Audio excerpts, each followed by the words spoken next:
You never stop caring about who wins and who loses. You never have to retire from being a fan. I'm just as excited as you for what comes next. Tonight, the Broncos, the Chargers, right here in my backyard. I could get used to this. Oh my.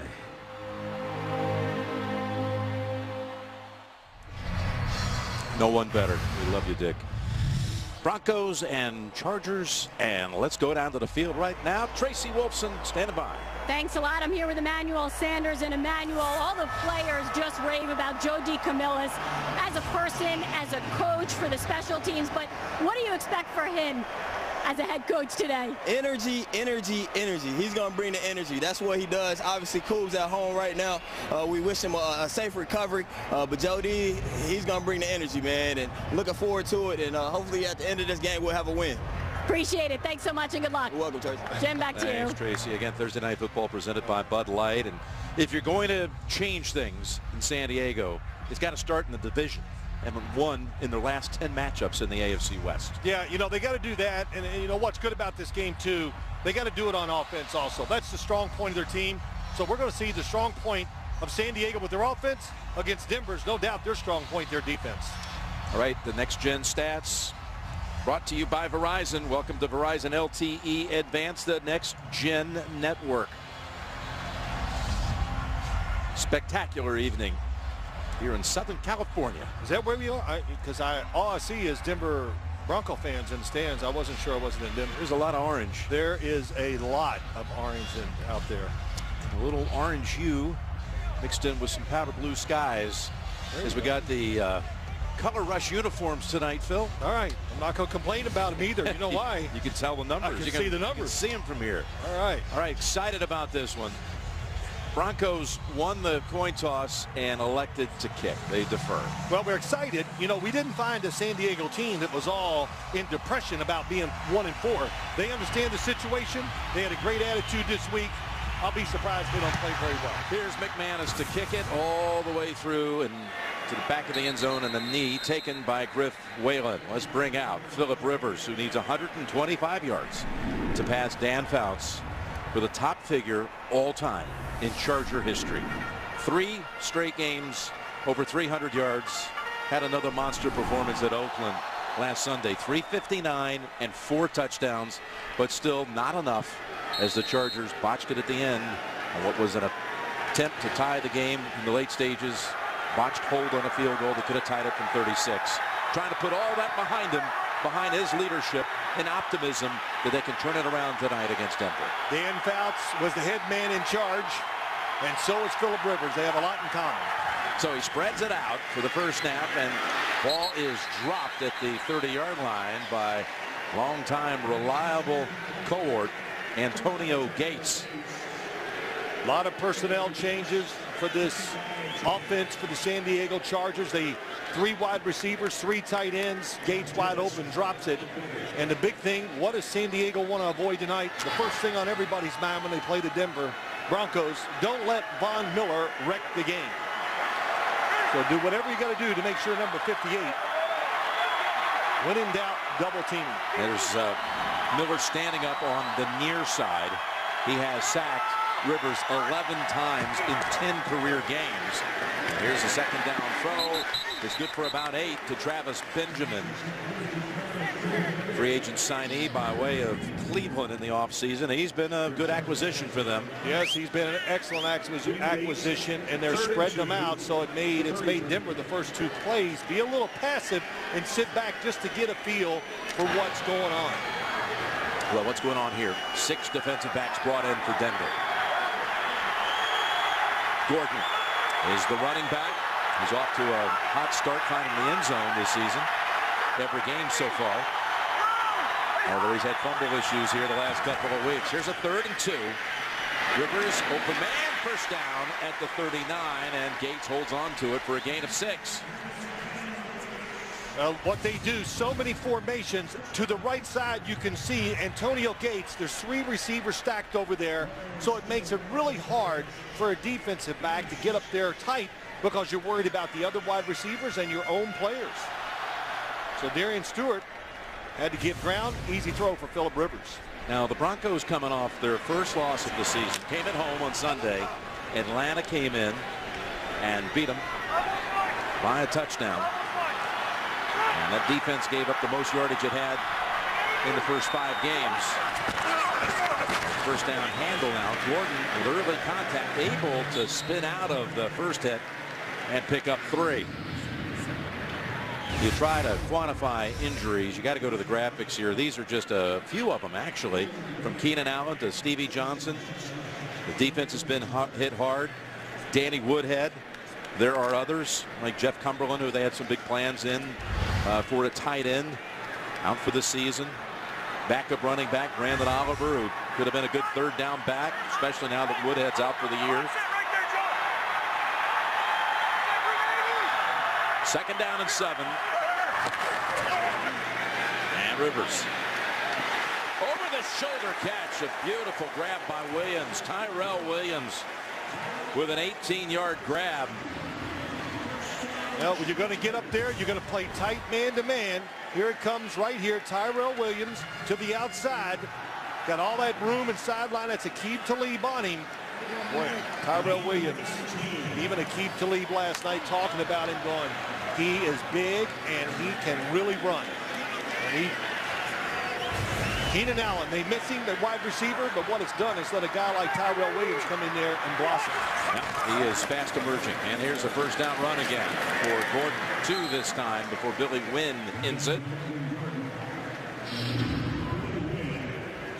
All right, on that sideline, what a night it's got to be for Joe DeCamillis, son-in-law of Dan Reeves, longtime special teams coordinator in this league, liked by everybody around the NFL, and he got the call here. Didn't go to Wade Phillips, you know, who has done this before, of course, as a head coach, interim a couple of times. They didn't want to disrupt what they were doing with their offensive and defensive units. So Joe D, as they call him? Well, he called his father-in-law, Dan Reeves, and asked for a bit of advice, and Dan Reeves' advice was what? Be yourself. Be yourself out there, big guy. That's pretty good. 2nd and 8. Rivers to Benjamin, and almost caught it. Roby had a hand in there. Well, we talked about Phillip Rivers right in the start of the game. One of the big keys is you just got to make a lot of terrific throws, because look at the coverage that time. Even Aqib Talib, when he gave up the completion to Williams, was all over the receiver. Roby, Chris Harris, Aqib Talib, there is no doubt, as a trio, as a twosome, whatever you want to say, it's the best in the NFL. Yeah, it is an awesome part of this Denver defense that they're going to be throwing it right now on 3rd and 8. What a breakup by Bradley Roby. On the outer edges of field goal territory, Rivers gets the 1st down. Back to Gates, a 2nd time they've hooked up on 3rd down to move the chains. Yeah, Jim, you know what they're doing. Just, you want to get Antonio Gates, the matchup. TJ Ward against Antonio Gates inside. He can go inside, outside, and Antonio Gates, good veteran. What do? You use that big body and push off if you have to. And it was seen it twice. 3rd downs, trying to find the best matchup on the field. That probably will be tight ends against safeties and linebackers tonight. Now at the Broncos 28. 3rd straight time they go to Gordon on 1st down. And we see our first penalty marker of the evening. After a rush of about 3. Greg Rolstad and his crew. Illegal shift. Offense, number 15, never got set. That's a 5-yard penalty. Replay. 1st down. So Inman was not ready. They'll back up the Chargers 5 and be the first to know your team's news with the CBS Sports app. Instant updates, expert analysis, highlights, and more. Download the CBS Sports app today. Now, you know, one thing that got Phillip Rivers excited this week, this offensive line, it's healthy. This is their best 5 out there tonight. So that gives you some confidence. The one thing, I know NFL players are big, but when you look at their offensive line, it does not lack size.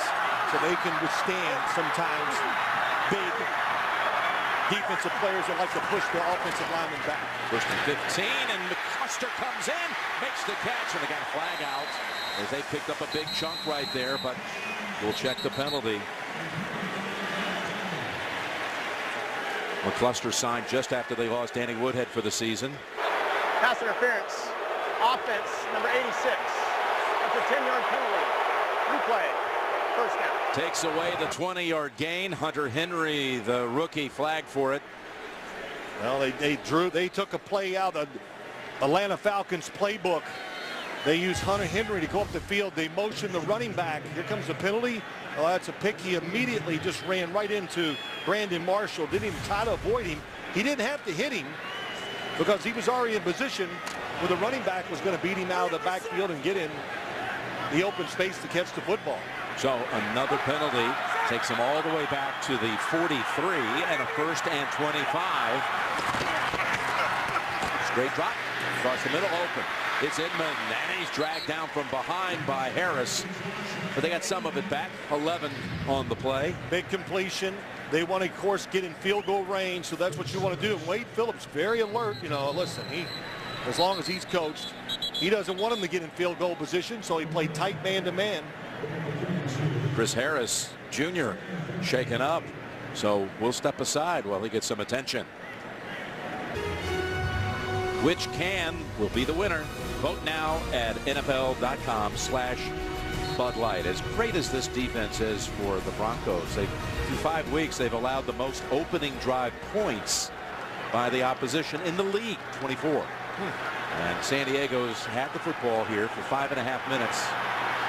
And now snapping it at the 32 of Denver. 3 tight ends. Open. Catch is made with a big gainer.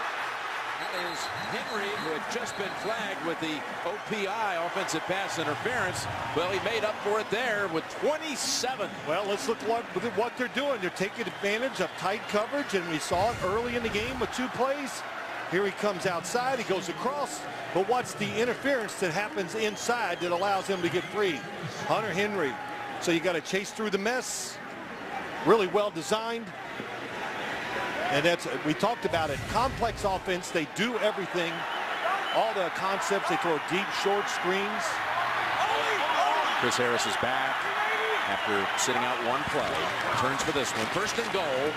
Gordon bounces to the outside and then falls under a whole wave of Denver defenders. Gain of 1, including TJ Ward on the tackle. But Gordon has starred down here near the goal line. He's got 7 touchdowns through the first 5 weeks of the season. Listen, I know he's had some fumbles, but that would not take away my will to give him the football. He looks like a big-time NFL running back. The power, the speed, he's quick.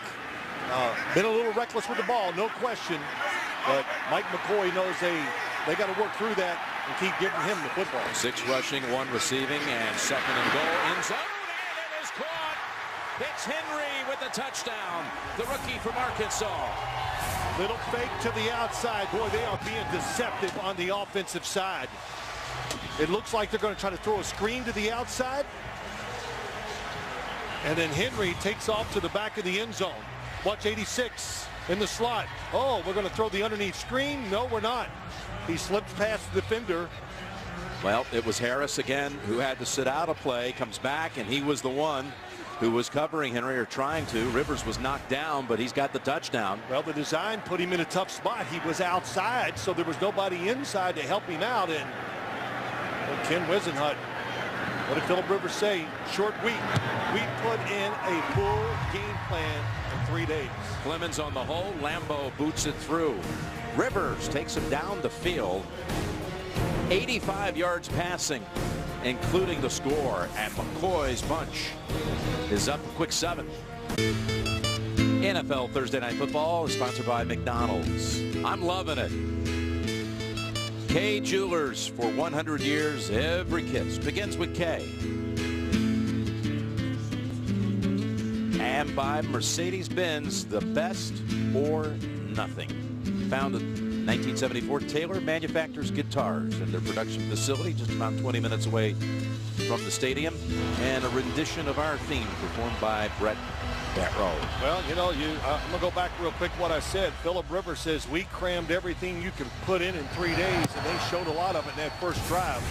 Had to catch Denver by surprise, some of the formations and plays. That drive was 7 minutes, the longest drive of the year to this point for San Diego. And out onto the field, comes the second-year quarterback out of Northwestern. Trevor Siemian missed Sunday's game against Atlanta with that shoulder sprain on his non-throwing arm, but he has been some kind of impressive. 4-0 as a starter. Some of the highlights include a 4-touchdown performance at Cincinnati.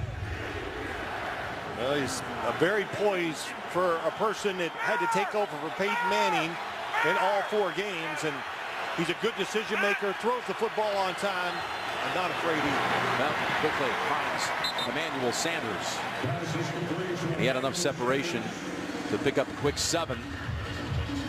So Siemian, there was some discussion, would he be back in time or would it be Paxton Lynch? But he was told on Saturday, just 5 days ago, you're not going to play tomorrow, so why don't you go ahead and get started on their preparation for the Chargers. So Saturday night, knowing he's not going to play the next day, he watched 2 game films of the Chargers. Let me tell you something. You need to watch some extra game film. This Chargers defense, it moves around, does a lot of things, very confusing, and they're hoping that it'll confuse a young quarterback here tonight. 2nd and 3. Anderson plowing ahead, has the first down. Bounce back, but forward progress easily enough for the first. They need to establish something on the ground tonight, Bill, because anemic numbers from the running backs and the rushing department over the last 3 weeks. Yeah, well, they do. You know, as we talked to Rick Dennison, who's in charge of the first 15 plays. There he is on the screen right here. But even when Gary Kubiak is on the sideline, he's in charge. He said, hey, if we can just run the ball, believe me, of course I know this, it really becomes a lot easier to sit up there and call plays. Bosa came off the field holding his hand in pain. First down, Kerry Anderson. He is met by 3 defenders for no gain. They have not rushed for 90 yards in any one of the last 3 games, and Anderson heading to the sideline for a moment. Booker's going to come in for him. How about Jatavis Brown on the tackle coming from the backside? 28 tackles, 2 sacks by a rookie. Forced into action because Manti Te'o got hurt. Let's see Bosa.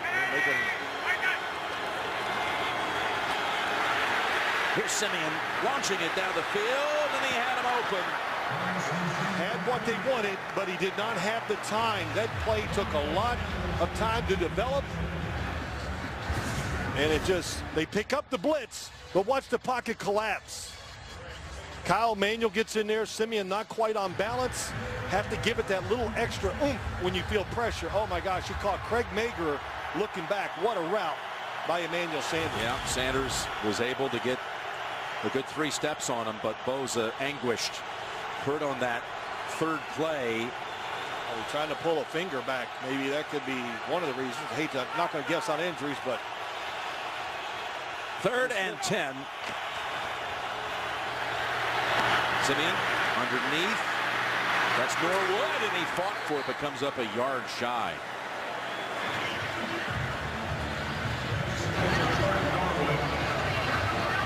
It's his right hand for Bosa, the 3rd overall pick in the draft. Watch. This is where he got hurt. Watch his right hand. It gets sideways at one point, and he immediately headed to the sideline. Good defense, good rally to the football by the Chargers to get off the field. Riley Dixon boots it. Travis Benjamin not going to touch it. Broncos are there to cover it up at the 1. Webster, as he's done so many times before, outstanding on punt coverage and downing the football. Did this in the playoffs last year. Look, he reestablishes himself. Great job. Looking for it. What a job by Webster. Watch this. Webster first touched the football about the 7 or 8 yard line. So even though he was able to get back reestablished and down it here, they'll mark it where the ball was first touched. Right. Kayvon Webster. Snap coming from the 6.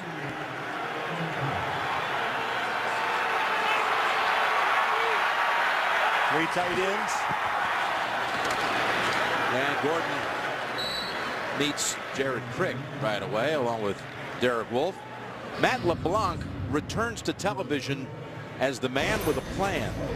Don't miss the new comedy premiering Monday, October 24th, right here on CBS. Well, let me just talk a little bit about this Broncos defense. What's it about? It's about being one-on-one. So they love to blitz 5 guys against your 5 linemen, and that makes sure then it puts all the defensive backs one-on-one, and both of them can help the other. They can cover well enough to help the defensive line get there, and also vice versa. Defensive line can get there to help the DBs. Back to the spread. It looked like Denver may have jumped early. The ball comes out of his hand. And offsides ruled incomplete. It's one of those plays they should have tried to blow dead before he could make the hit. Offside. Defense, number 58. 5-yard penalty. Second down.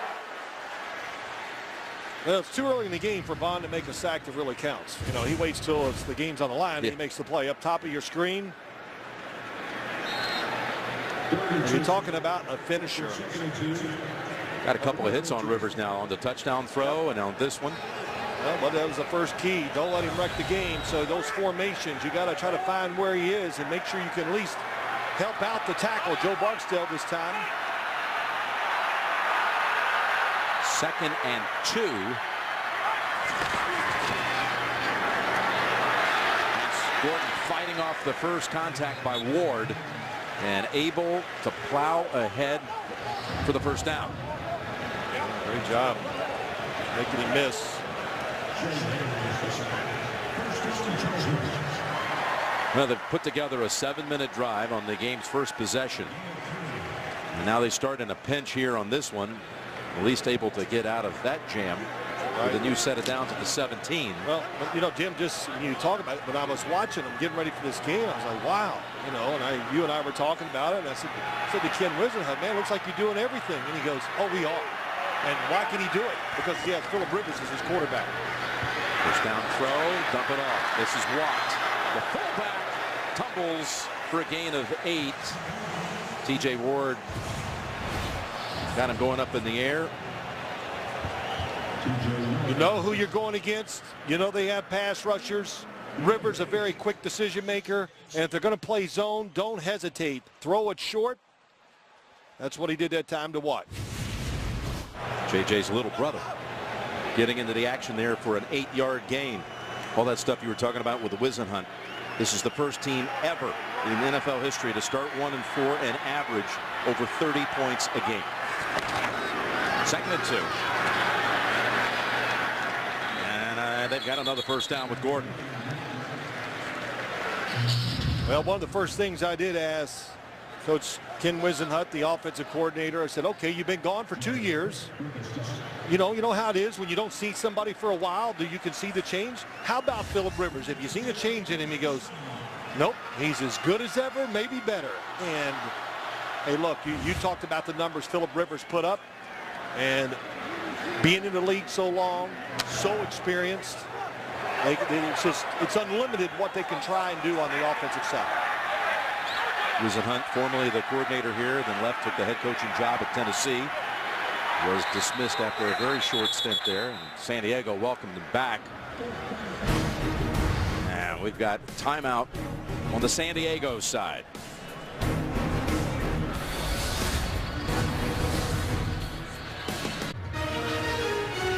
NFL Thursday Night Football is sponsored by Fitbit. Find yours at Fitbit.com and by Walmart. Save money, live better. Chargers took a timeout. They've got a first down coming up as they continue to move the chains down the field the first time for a touchdown.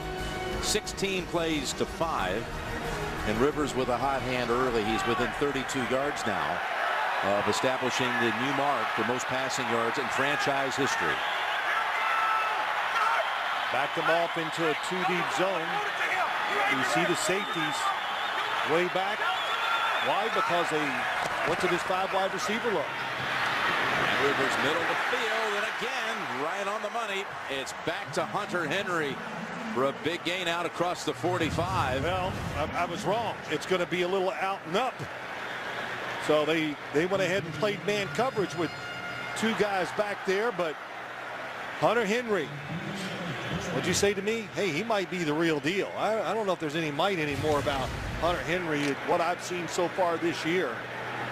How about tonight? 3 catches, 52 yards, and the touchdown. And what about him and Gates out on the football field at the same time? What do you do? First down, Chargers. Gordon says hello to Shaq Barrett. And is dropped for a loss of a couple. Saturday, the Home Depot SEC. The best game from the best conference. You got number 1 Alabama, number 9 Tennessee. All beginning with college football today at 3 o'clock Eastern time. Bama, Tennessee on CBS. Be a good game. And we're going to be home to watch it. Right? No question. That oh, we're at weekend at home. There you go. Hallelujah. 2nd and 12.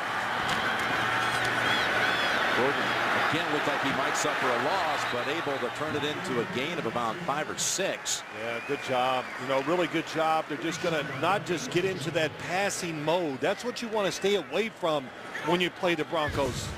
So when you go out there, King Dunlap, watch big number 77, stays with the block, just keeps fighting. And then Gordon, talked about him. I think he can be a really big-time NFL running back and have great success. Keep this line healthy. 3rd and 5 from the Denver side of the field. Maybe the formation to his left, all bunched up. Rivers completes it.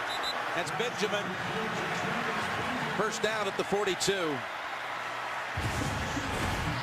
Well, they got you thinking when you get in these formations and it's really tight, the defensive back's going off. There's 3 guys together, then they're going to go across the field, the outside receiver. But no, Travis Benjamin just goes quick to the outside. You would not expect that with that formation, and that's Phillip Rivers to it right on the money. Maybe one more snap. I think Rivers is going to let it go.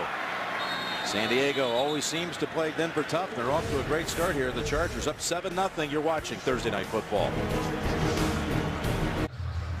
Second quarter about to commence here in San Diego. Jim Nantz, Phil Simms, Tracy Wolfson, Jay Feely. 9 first downs in that opening quarter for Rivers and company. 1 for Denver. Rivers just 6 yards away from the Fouts team record in passing yardage. He's going to run it here with Gordon for a couple. He's got 9 attempts for 20 so far, but Rivers in that first quarter threw for 119. Good balance. Sylvester Williams in there. You couldn't move him, but just make the defense, keep them off balance, make them play the run, slow the game down, everything you want. Picking up 3rd downs is what you have to do against the Denver defense. It's a drive that began back at the San Diego 6. 3 tight ends come in for 2nd and 8. Here's Rivers, play action. Here they come after him. He throws it. He's got it. He's got the record. And it is Hunter Henry, who has a big souvenir in his hands. Wolf on the tackle. Well, the old trick. Watch, Hunter Henry is going to block, and then he's going to take off. Oh, he's blocking? No, he's not. So saw that in practice. Was that yesterday or 2 days ago? I can't remember. But a while ago, and I said, oh, the little trick. Block and release. Good job by the Chargers on that play. And he took the ball to the sideline. A special keepsake for later on. They're not going to stop the momentum of this drive right now.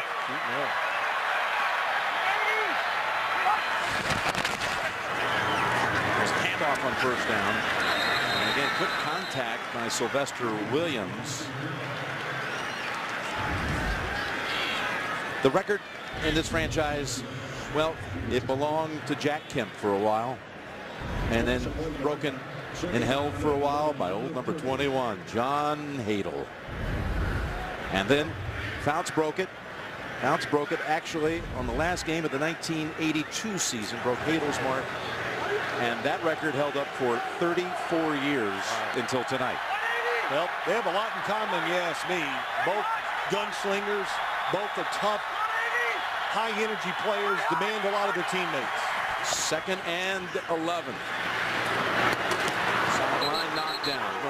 past week, speaking of records, Fouts moved into Rivers moved into the top 10 all-time pass touchdowns in NFL history, and he moved past Johnny Unitas and Warren Moon. The Unitas thing meant a lot to him and to his family. Right. His father let him know on a phone call this week that Philip's grandfather, who he never got to know, passed away before Philip was born, was a huge Johnny Unitas fan. He says that's one of the best records you could ever have, son. Yeah, Philip Rivers got emotional just trying to talk about it. He's got a 3rd and 11. That's McCluster. And he's within about a foot of the first. Decision time coming up here for McCoy. Great job by Philip Rivers. McCluster was going to double team the outside pass rusher. He releases out into the pass. And Rivers, oh, they're going to go quick. I'm going to say, were they going to go for it here? They're going to measure. Good job. Ask for a measurement so you have time to think about it. But that time Rivers dropped it down with a little sidearm, which he is great at. You know, his arm shows no weakness from when he was young. He keeps to put it in golf terms, Jim, he keeps his arm in such a great angle that he can throw off balance, throw sidearm, overhand, whatever you want. Off his back foot. I think they got to go for it here. Yeah, it's just a foot. We're inside of it. Just a foot, though. You know, I always say, your decision making, I understand they're going to do it. I would too if I was a coach. If it was a yard, I would not, of course. Not against Denver's defense. Of course, they had the situation in Oakland last Sunday where they needed a yard, and it turns out that there had been a mismarking of the football that it cost them a yard. Yeah. Could have completely changed the decision making at the end. Yep. Instead of going for the field goal, they might have went for it on 4th down. Try to win the game.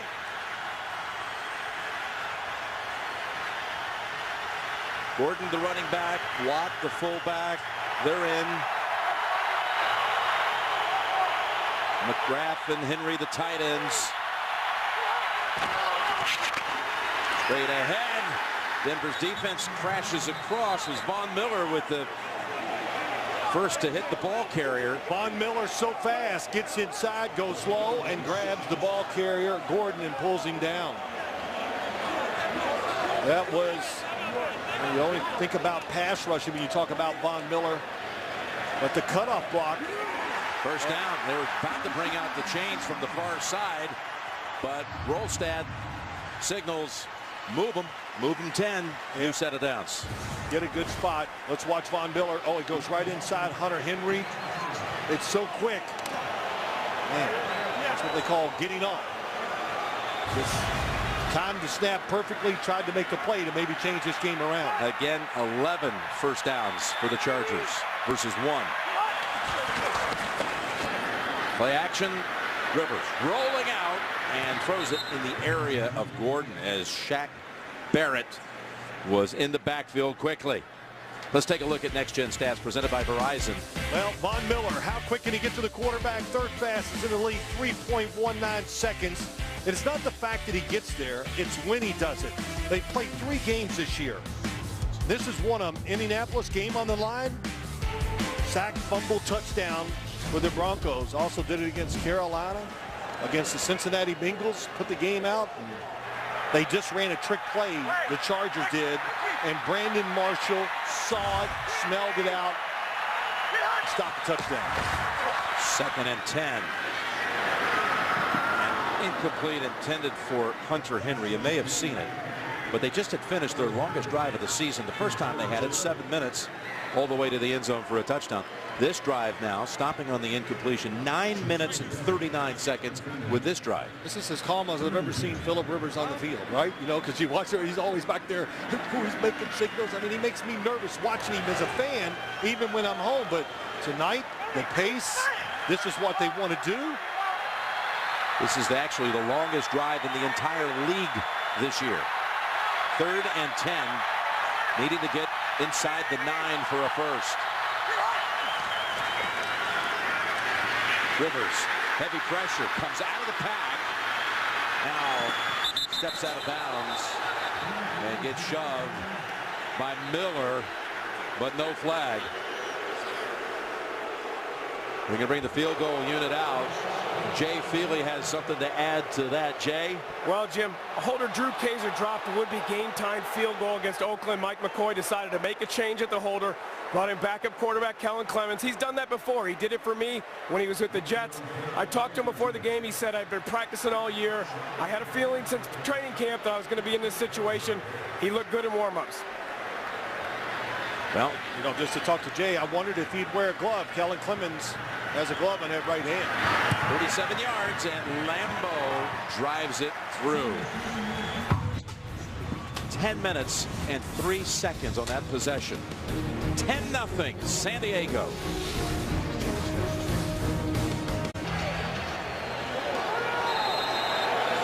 All right, the Broncos ready to snap it for the 6th time. That's all in this game. It's Anderson. And he's just got a couple. Tracy, down to you. Jim, a lot of concern and well wishes for head coach Gary Kubiak. The Denver Broncos tweeting out a message from him. I'm feeling much better, and I'm thankful for everyone's thoughts and well wishes. He is home, guys, watching from his house in Colorado. He will return to work on Monday. Of course, we wish him a speedy recovery as well. Absolutely. And there is the interim coach, Joe DeCamillis. We all wish Gary Kubiak, as it was told to us by Mike McCoy, he's a great coach, but even a better human being. 2nd and 8. Simeon with that throw across the field to Norwood for only 3. 3rd down coming up. Joey Bosa is out here for the Chargers after that injury on his right hand. Yep, still checking it out. You saw him grab it. They taped it up. He's got the glove tape, part of the fingers taped under. Well, you can't touch the fingers underneath it, but Joey Bosa, the 2 sacks last week, but I thought what he did best was stop the run. He was great at making sure nobody got outside of him on any runs by the Raiders last week. His first 2 sacks in college were of Trevor Siemian back in 2013. Here's Siemian on 3rd down, picks up the 1st, and that's the 3rd time he's thrown it to Jordan Norwood, this time for 9. Boy, you just talked about him earlier. Same concept. 3 receivers together. Now you just try to switch off. Mager can't get there quick enough. And Trevor Siemian, the one thing that we noticed in the 4 games is we watched Joey Bosa to the outside. Boy, that's Donald Stevenson taking care of Bosa on that one. Their offensive line back together too helps them. Devontae Booker is the running back on 1st down. And the rookie from Utah has 3. Mebane on the tackle. It's Man versus Millennial in the new comedy coming to CBS 2 weeks from tonight. Joel McHale stars in The Great Indoors. It premieres Thursday, October 27th, only CBS. Well, Denver trying to stick to their game plan, wanting to be aggressive and run the football. You know, me, I would have been a little impatient and said, oh, we got to come out and throw this ball. Chargers struggled against the pass so far this year. Here's Simeon's throw, and trying to dive for it was Emmanuel Sanders, looking around for a flag that does not exist. Bosa, by the way, was disruptive in the backfield. 99 little game. They run a lot of these on the defensive side. A game means where they switch positions as they're going up the field. Bosa gets the hit. Sanders was open. Simeon needed about a half a second more to make that throw. Simeon got hit on that left shoulder where he has the AC joint sprain on the left shoulder. Fell on his right side. He's got 3rd and 7. Simeon's pass over the head of Demaryius Thomas, targeted for the 1st time. Yep, had what he wanted. One-on-one coverage, Demaryius Thomas. And the one thing I have noticed, Craig Mager on the coverage in the slot, you can go in, out, tough spot to be in. But when Simeon misses, it does get away from him and go high. And McCoy and Thomas exchanged a little slap, playful, friendly slap at one another. McCoy used to be Thomas's offensive coordinator in Denver. They're good pals. Benjamin. He may have touched it. It is picked up and taken into the end zone by Parks. They signaled San Diego football. Benjamin at first was waving everybody, get away from the football.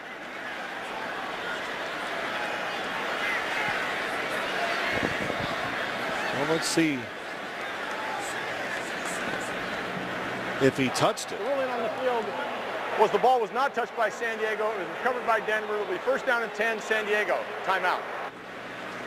Wow. Is that the case? Oh, It hit him, I think. Hit his leg.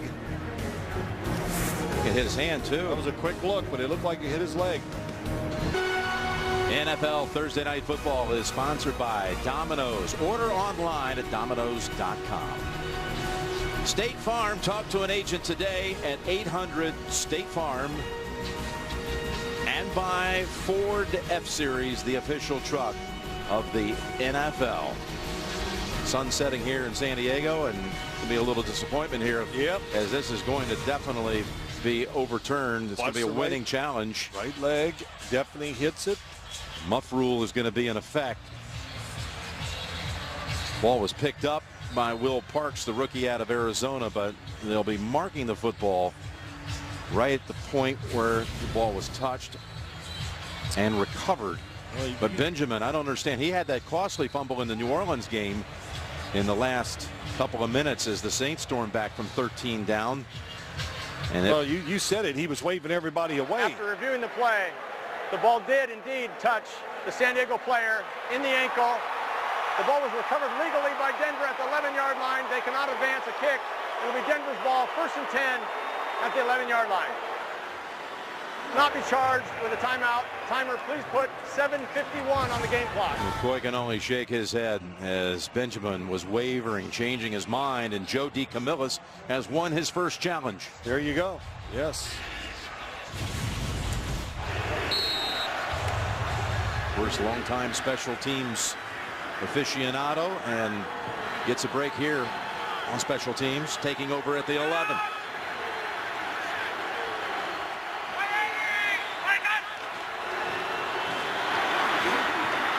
It's Anderson. Taken back 4 yards. Denzel Perryman busting across, and it's a 4-yard loss. Yeah, Perryman back in the lineup, and what does he bring? Boy, he is an explosive player, number 52.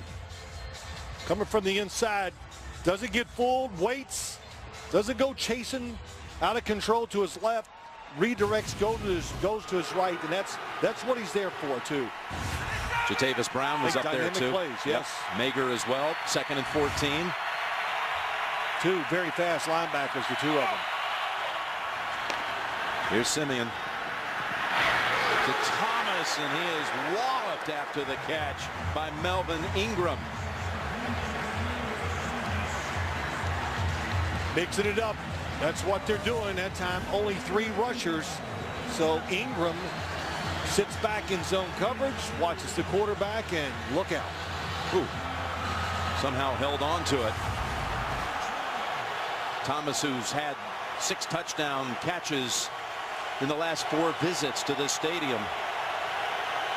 That was his first catch of the night. 3rd and 11.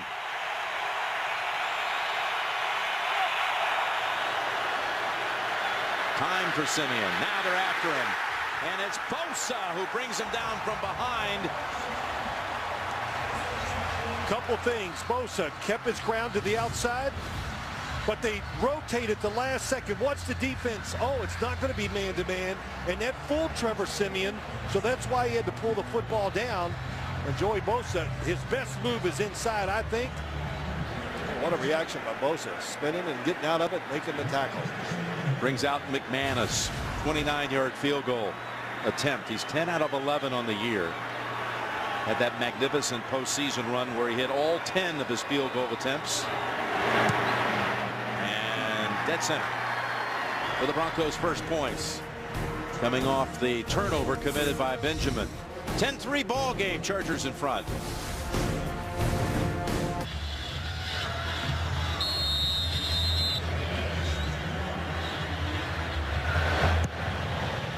McManus. By design, short kick to Griff Whalen. Well covered up. Helmets come off. That's Latimer losing his helmet.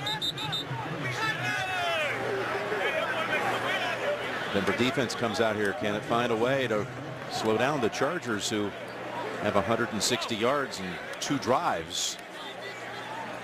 Of course, the ongoing story, Brandon Marshall kneeling during the anthem. And some of the Chargers standing with fist in the air, including Joshua Perry, a linebacker, and 3 members of the offensive line. Well, also part of the story has been this offensive line of the Chargers and the deception they have used to keep this Denver defense on the field. Gordon, look at Miller, wrap him up for no gain. Okay, the Bronco can has taken the lead. Vote now, NFL.com/Bud Light.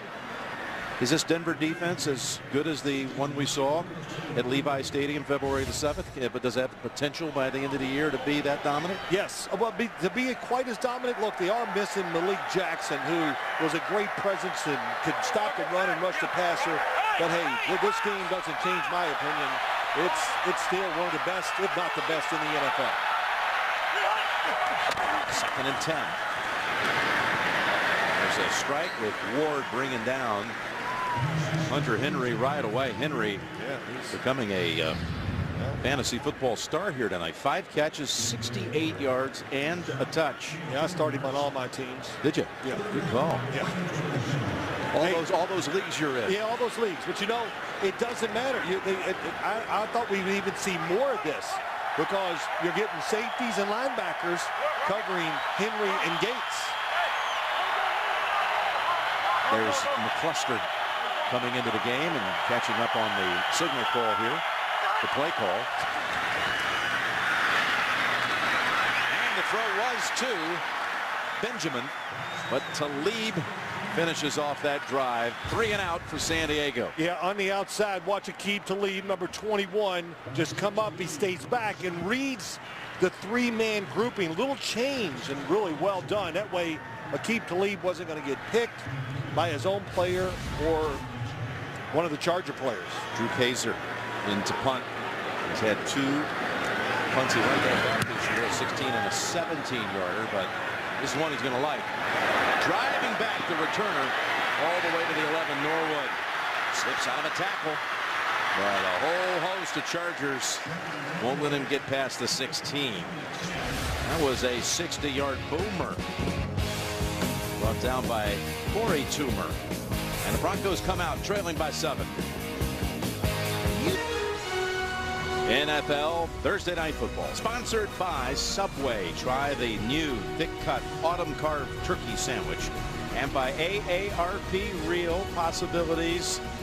Congrats to the Chargers Coach of the Week, Rick Jackson of Madison High School in San Diego. This past week, the Warhawks defeated previously unbeaten St. Augustine on the road. Broncos on the road, where they have feasted inside the division for years. Dropping back, looking long, and now looking for options. Simeon just throws it away. Well, next Thursday, your weekend will start here again. The Bears and the Packers. Prime time in Green Bay. Thursday Night Football on CBS and NFL Network. Well, Chicago, Green Bay, Bears have won 2 of the last 3. Played at Lambeau Field. A lot of different looks by this defense. Talked about it early. It's very versatile, especially in the front 7. 3-man rush, 4-man rush. 2nd and 10. Incomplete. Was going for Benny Fowler. Now, more on that Broncos success in the division. It's an all-time record in the league for winning division games on the road. 15 consecutive. It goes back to 2010. Meanwhile, the Chargers, just overall in the AFC West, have lost 10 consecutive matchups, including already this year to Kansas City and Oakland. Right. Well, what they got to find out to do here, they got to find a way to get somebody open and give the quarterback time. Haven't heard from Demaryius Thomas yet. 3rd and 10. It's Anderson. And they stop him 1.5 yards short of a first. And they'll punt it. The Broncos so far with 47 yards of total offense. And we have 3 minutes left in the first half. Yeah, give this defense a lot of credit. And they are deep too in that front seven, so they constantly can bring in different guys to stop the run, to rush the passer, and really beat up in the defensive backfield. We talked about it. They're missing Jason Verrett, Brandon Flowers, two big-time corners. So far tonight, that has not come back to bite them. They've changed returners. San Diego back deep is Dexter McCluster after the Benjamin mishap on the previous kick. McCluster steps up to make the grab and takes off running. Across the 40 is McCluster, and he's got it to midfield before he is dragged down by the snapper, Casey Kreider. 17-yard run back. McCluster subbing that time for Benjamin with a fine effort, and the Chargers with 2:17 to go in the half are set up at the 50. Well, when you're playing one of the best defenses in the NFL, you got to find ways to help your players out. So you do it with formations. We saw this early in the game. And Antonio Gates, last guy out of the formation, pick up a big third down in an opening drive. Same thing ahead. To your left, you see Olis block a double team, the pass rusher, release, and get extra yards with Hunter Henry. So Ken Wisenhunt, as Phillip Rivers told us, Jim, they got every play in this week in 3 days. Breaking a tackle, taking it to the Broncos 48 is Gordon, who they've contained. 13 carries, 23 yards. We reached a 2-minute warning. San Diego on top, 10-3. San Diego on that one drive, 10 minutes and 3 seconds that led to a field goal. That was by time the longest drive of Phillip Rivers' career. That's incredible, really. Well, he's always in such a hurry, so that's probably why. He's got 2 timeouts to work with at the 2-minute warning. 2nd down and 7. They go draw. Sidestepping a first hit is Gordon, and he's picked up a couple. So 3rd and about 5 on the way. And next, it's the Lexus halftime report with JB, Coach Dion. They'll have the first half highlights and analysis on the Lexus halftime report. Well, you asked me about that Denver defense, Jim, and you can see they caught him with some new ideas that they were not ready for in this short week, but everything is tough. The running lanes for Gordon, Phillip Rivers in these obvious passing situation. There's DeMarcus Ware on the sideline. Doesn't have much time to give those receivers a chance. DeMarcus Ware watching, still out as Rivers 3rd down pass, not able to hold on that jarring hit by Stuart Gates. Stewart hits him. They got what they want once again inside, but Rivers just leads him just a hair too much as he reaches out, then Stewart makes the hit. It's going to be easy to do it from up here by just sticking right on him. Good stand by the Broncos defense, though. It was a very good clean hit by Stewart. 1:12 to go. Norwood standing at 10. Hazer's kick. Hunter was knocked down, no flag. Fair catch at the 9 by Norwood. 37-yard punt got the job done. Sunday at 9 on NFL Network. Colin Kaepernick, how will he do in his first start come Sunday at Buffalo?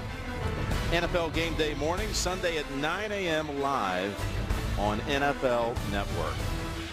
Well, Trevor Siemian, 6 out of 11 for 39 yards. The Broncos, meanwhile, have had 6 rush attempts for only 8. Well, what will they do here? It looks like they're going to go in could be a draw. San Diego still has 2 timeouts. Denver has all 3 of its timeouts. There's your draw, Phil. Good call. And sprinting up ahead to the 25 gives him now a chance to maybe operate. Hold on, though. Flag back at the 6. Holding. Offense, number 76. That penalty is half the distance to the goal. Replay. First down. Yeah, tough one on Max Garcia. They got a double team. The block is there. What's 76?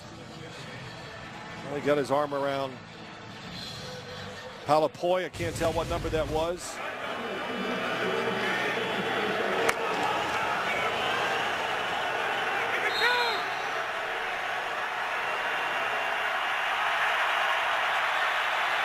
First and 15 from the 5. There's another draw play. Somehow coming out of that jam. Call your timeout. Yes, they do. Yep. Good job by San Diego. 1 remaining. With 50 seconds to go in the quarter.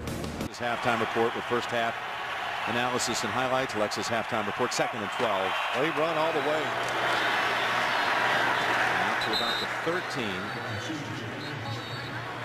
Gave a 5-yard carry there for Anderson. And now the last timeout utilized by San Diego.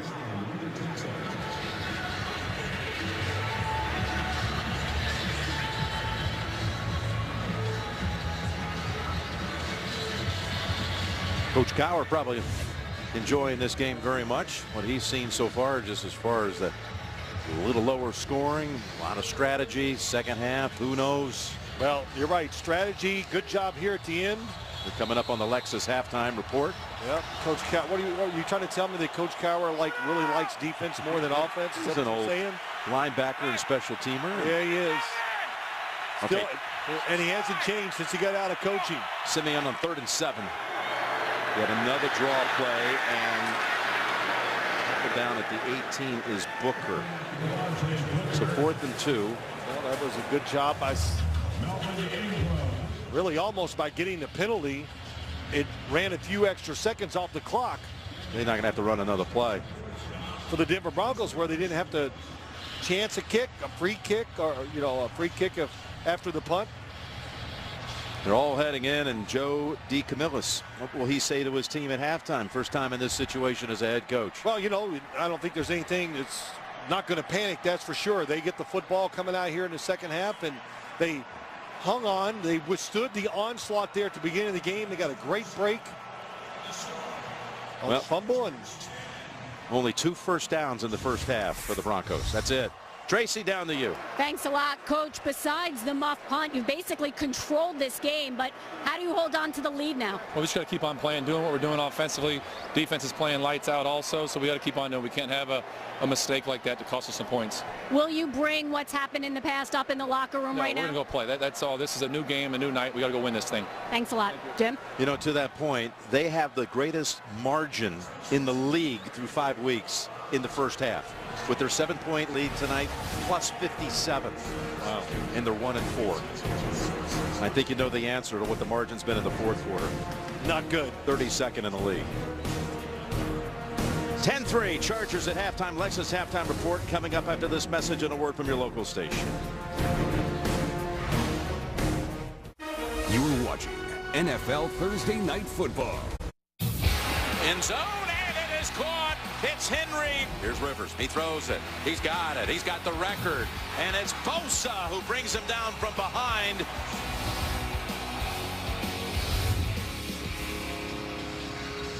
Well, San Diego jumps on top early with the opening drive, elapsing 7 minutes off the clock, leading to the Rivers touchdown pass, the only touchdown of the game thus far. And let's take a look at the right combination from the first half, presented by State Farm. And here it is. Rivers to Henry for the touchdown.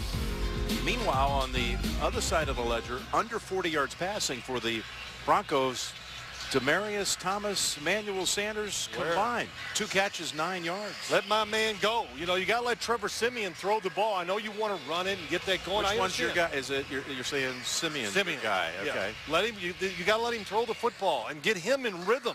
Get the offensive line in rhythm. That's what you do for a quarterback. I'll be very surprised starting the second half if Denver doesn't come out throwing. Well, they'll be receiving the kick here in just a moment to start the third quarter. Tonight's Next Gen Stats brought to you by Verizon. Welcome to Verizon LTE Advanced, the Next Gen Network. I just wasn't sure if maybe Sanders or Thomas was your guy. Well, yeah. No, you're my man. I see. My man. I don't want to share that distinction with anyone else. I will say this too, though, Jim, real quick. Let's give some credit to the defensive backs for the San Diego Chargers. They've covered well so far in this game. One back attempt coming for Norwood. But stopped well short of the 20. Tracy, let's hear what you have from halftime.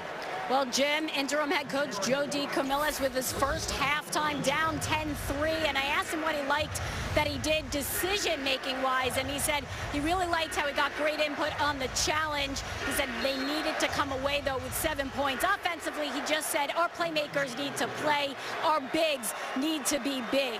One injury note, wide receiver Cody Latimer out for the game with a concussion. Yeah, we saw him lose his helmet on that one play and failed through the concussion protocol tests. Anderson right away dropped back for a loss of 3 in that first half. The possession chart. Now the field goal coming after the muff punt by Benjamin, and other than that, slim pickings. San Diego's one drive ate up more time than the total time Denver had the football, and Ingram off the edge unblocked puts him in 2nd and long. 2nd and 12. They give him a loss of 2 with that carry. Anderson now 10 yards, 7 attempts. Here's Simeon to Thomas. His second catch is out to about the 21. Gain of 6. How about this? 4 coaches in the last 4 years on the Denver sideline. Del Rio, he was an interim coach that day because Coach Fox had heart surgery. John was here in 2014. Coach Cubes here last year, and now Joe DeCamillis. Well, what they've done, San Diego puts Denver in another tough situation, just dropping back, making Trevor Simeon throw it short, and they're coming up and making tackles. 3rd and 6. And movement on the right side as Simeon's pass is incomplete, but a flag down on the far side. Thought they might stop the play. False start. Offense. Number 74. 5-yard penalty. 3rd down. They meant 71 because 74 is inactive tonight. Sambrilo, Stevenson, who moved early. Well, they're doing Donald Stevenson right here, number 71. Little quick start. He did that because that was 54 Melvin Ingram on the outside. Excellent outside pass rusher. They got Virgil Green back tonight after missing 3 weeks with a calf injury. He has not been targeted so far. Oh, what a block. 3rd and 11, and Bosa's given chase, and it's incomplete. And there was Green targeted for the first time, but they'll have to punt. Boy, did they get to the quarterback and break up that play in a hurry, Phil. They sure did, but just watch what they're doing as they drop back here, and they're just watching the quarterback, and Denver's going to have to find a way to get this football down the field. But Joey Bosa, again, on a little game. In other words, he was outside, came inside, flushed Simeon out, nowhere to throw the football. Riley Dixon. McCluster, who had that good return right before the half, has it at the 42. And Kayvon Webster pops him after a 42-yard punt. But good starting point coming up for the Chargers. Look at Bosa giving chase. He curled around and again broke up the play. As week 6 begins, the Raiders and the Broncos share the lead in the AFC West at 4-1. Then Kansas City at 2-2. Chargers at 1-4. And look at Gordon. Gordon's got an open field, and only Ward is back there. And he breaks through that. Down to the 5. Chris Harris saved the touchdown. A 49-yard gallop. Just everybody chasing to the right, and that time it was just Orlando Franklin and King Dunlap just pushed their guys to the outside, and Melvin Gordon ran through a gigantic hole. And the wide receiver, nice block on the outside. Phillip Rivers realizes, hey, good start to the second half. Get this team in an uncomfortable position coming from behind. Gordon with more yardage than the Broncos' whole team. 1st and goal. Rivers dumps it off. It's caught at the 1 is Williams. And again, Harris saves a touchdown.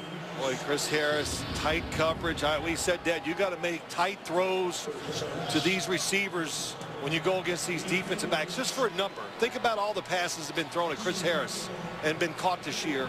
He's given up 19 yards after the catch. That tells you he's always right there with the receiver. You know, he comes out for this next snap. That run by Gordon to get him down here inside the 10, his longest career run here in his second season. Goal line defense, take Chris Harris out, bring in more big guys. Nowhere to go this time for Gordon.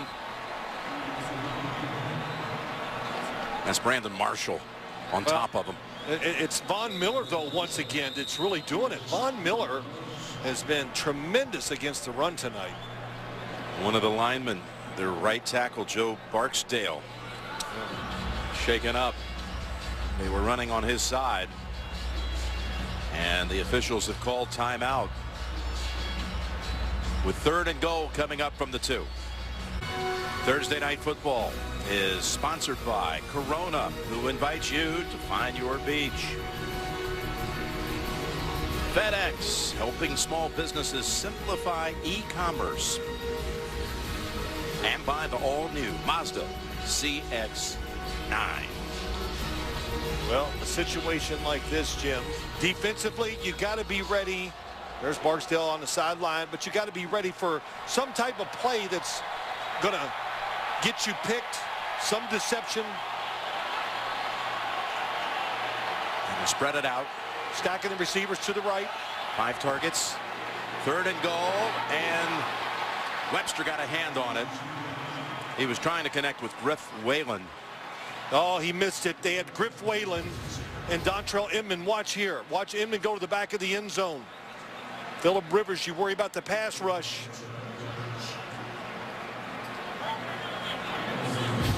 You know, they stacked those receivers. That's what they wanted to do, create a little confusion, but nice pass breakup. And the Broncos buckle down inside the 10 to force him into a short field goal attempt from 21 yards. Von Miller in the run game helped them get into this situation. And Lambeau converts for the 10-point lead, all set up by Melvin Gordon's dash of 48 yards.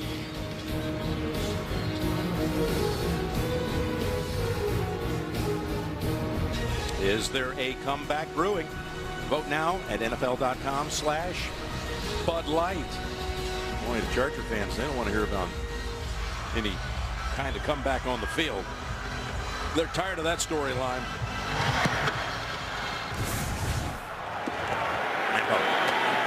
Again, it's going to be returned by Norwood. They stopped him short of the 20 the last time. And this time to the 24.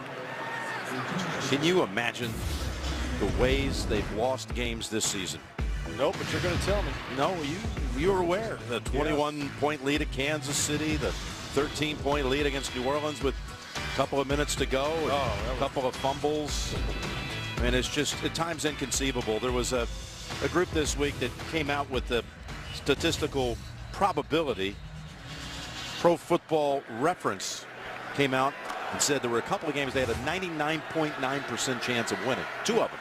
And in all, to lose all 4 of those games, 30 million to 1. Here's Simeon. There you go. And that's Thomas. There's a series starter, gain of 7. There you go. Drive starter. That's what you call it. Series starters, and that's what you know, you got to mix it up, and you got to get the quarterback, and now they're going to go a little hurry up. Great idea by Rick Dennison and Greg Knapp, the quarterback coach, to do this. 2nd and 3. You know, the San Diego defense been moving around, confusing the quarterback. This little hurry up will settle him down.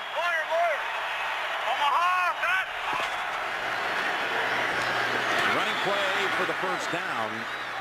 That is Booker, and that's just the 3rd first down of the game. I got to ask, with Coach Kubiak being so involved in the play calling and not being here tonight, is that anything to do with the fact that they've so far struggled to the degree of just now 3 first downs? Well, Greg Knapp, Rick Dennison doing it. Hey, if Gary Kubiak is here, he sure wouldn't have hurt what's gone on here in the first half. Sideline route, knocked down. Intended for Thomas. That was Hayward defending it. But let me say this. It's always a collective effort when you talk about the San Diego offenses. We talked to Joe DeCamillis, but we talked to Rick Dennison last night. They say they all talk, and sometimes Rick Dennison makes the calls, and then every once in a while Gary Kubiak comes in and takes over. So, look, they've been together, all of them, so much and so long. They know how each other thinks. So I don't think I'm going to blame this offensive effort just on Gary Kubiak not being here. 2nd and 10. Simeon completes it to Jordan Taylor, and he fumbled. The Chargers have recovered. Taylor with his just 3rd catch of his career. Flag is tossed. Well, just typical of what they've been doing all night. Sit back, watch the quarterback throw it short, and come up and make the tackle. And this time they knocked the football free. And Toomer recovered it. Jordan Taylor, who was on the practice squad all of last year, practiced every day with Peyton Manning when he was out of action, trying to keep him. The ruling on the field is a turnover and San Diego ball after the play. Personal foul, unnecessary roughness. Denver, number 71. That penalty's 15 yards and an automatic first down. Called on Stevenson. So the ruling on the field, catch, fumble. He did turn upfield. Phil, you don't see anything? Nope, I do not. Nope. Looks like a catch, and again, you could see that was a tremendous job. You said it, Toomer, just watching him come across, goes up and makes the hit. We've seen a lot of big hits on these short throws here tonight. Boy, he forced it, and watch him then slide off of Taylor and then go recover it. Wow, what a job. And here comes the penalty. The old, oh man, that's, as Ben Dreith would say, as he once said, in the game I was in, he was down at the bottom of the pile giving the business, and that's what he did. That was a lot of business right there. That was a lot of business going on. At the 20. Deep pressure on the defense once again. There's Gordon. And he's hit and chopped up by Aqib Talib. A tech billionaire is changing the world of medicine in the new drama Pure Genius, premiering Thursday, October 27th, only CBS. Aqib Talib comes out. It's a couple times we've seen him come flying up there tonight and make tackles, and we talked to him last night. And he was been in the league a while, but in great shape. 2nd and 8. Gordon tried to get it outside, but Miller is so quick. Von Miller once again. Boy, if I said how many times I said that tonight, you know, because we only judge him if he's getting sacks, but he is single-handedly stopping so many runs. Watch 58 on the outside. He's had a couple where he has knocked 2 and 3 blockers just in the backfield and ruined runs single-handedly. They brought in McCluster, and they split him as a wide receiver. His work last week for Atlanta with Tevin Coleman big time against the Broncos. 3rd and 8. He came back into the backfield and then got a little dump off pass, stopped short of the first by Parks. Wow, what a tackle. And Denver again just going to force the Chargers to try the field goal. Yeah, I mean, just in the open field. I saw this play in practice. It's just a real quick throw to the outside, hoping that you can get McCluster in that exact spot where he'll make the guy miss and pick up the first down. So what a job by Parks. It's a wonderful opportunity for the Chargers. What did you say? Do a little business. And if they got into the end zone, could have had the 3-score lead. This is Lambeau from 31. And he's good again. This team is built on defense, Denver, and their defense is keeping them in the game. Don Pagano's defense been sensational tonight. Toomer forced it, recovered it, led to a field goal. We were showing those standings out of the AFC West a few moments ago, and you think it might have looked a whole lot different at this. Yeah, if you watch you watch this guy tonight, watched him last week, you think he could help the outcome of some of those games early in the year?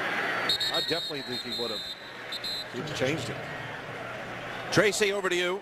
Jim, we mentioned earlier Gary Kubiak watching from home. Well, he's not alone. He's got company. His son Klein Kubiak with him, tweeting, sitting on the couch with Pops watching TNF pretty normal. Sitting on the couch with Pops watching the Broncos, not normal at all. You can only imagine how hard it is, I'm sure, for Gary Kubiak right now watching his team from afar. Can't imagine. Thank you, Tracy. Well, can they find an answer to this San Diego defense? Play action fake and rollout time. Again, that was quick pressure on him. Palapoy was the one who was chasing after him. Yep, you got to be alert for boots. Here's Palapoy, and they're ready for it.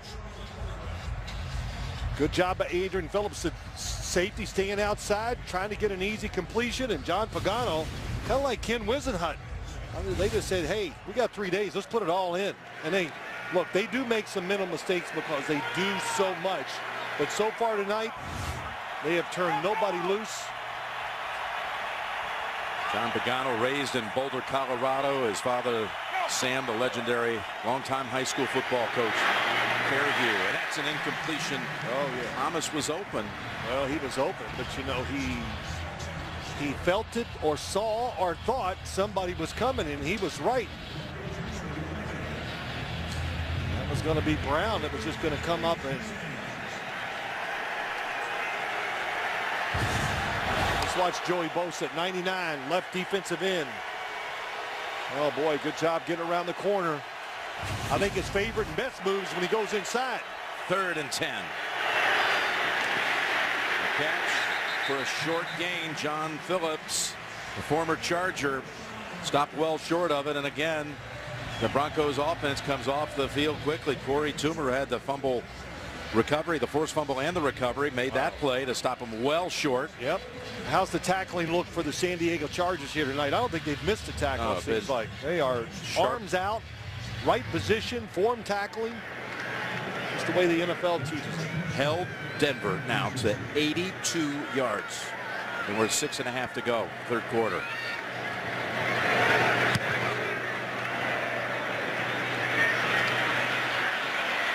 There's McCluster. Dives down, 37. Are they going to turn their fortunes around tonight? The Chargers have been in control since the opening drive, leading at 16-3. NFL Thursday Night Football is sponsored by Lowe's. Make your home happy. And by Verizon. Welcome to Verizon LTE Advanced, the next gen network. This is a look at the conceptual design intended to convey the Chargers' vision of what the stadium and convention center expansion could look like. Of course, November the 8th, Election Day, a big vote coming up on whether or not we're going to build a stadium here, and it's going to be approved by the citizens of San Diego. But they need 66% of the vote. Games like tonight help that vote. Here's Rivers' throw, just throws it away. Almost hard to imagine that San Diego could be without the Chargers. I'd hate to see it happen. The next gen stats right now, again presented by Verizon. Well, usually they use double tight ends 18 times a game. Tonight 26, and it's been a big part of why they get out to that early lead.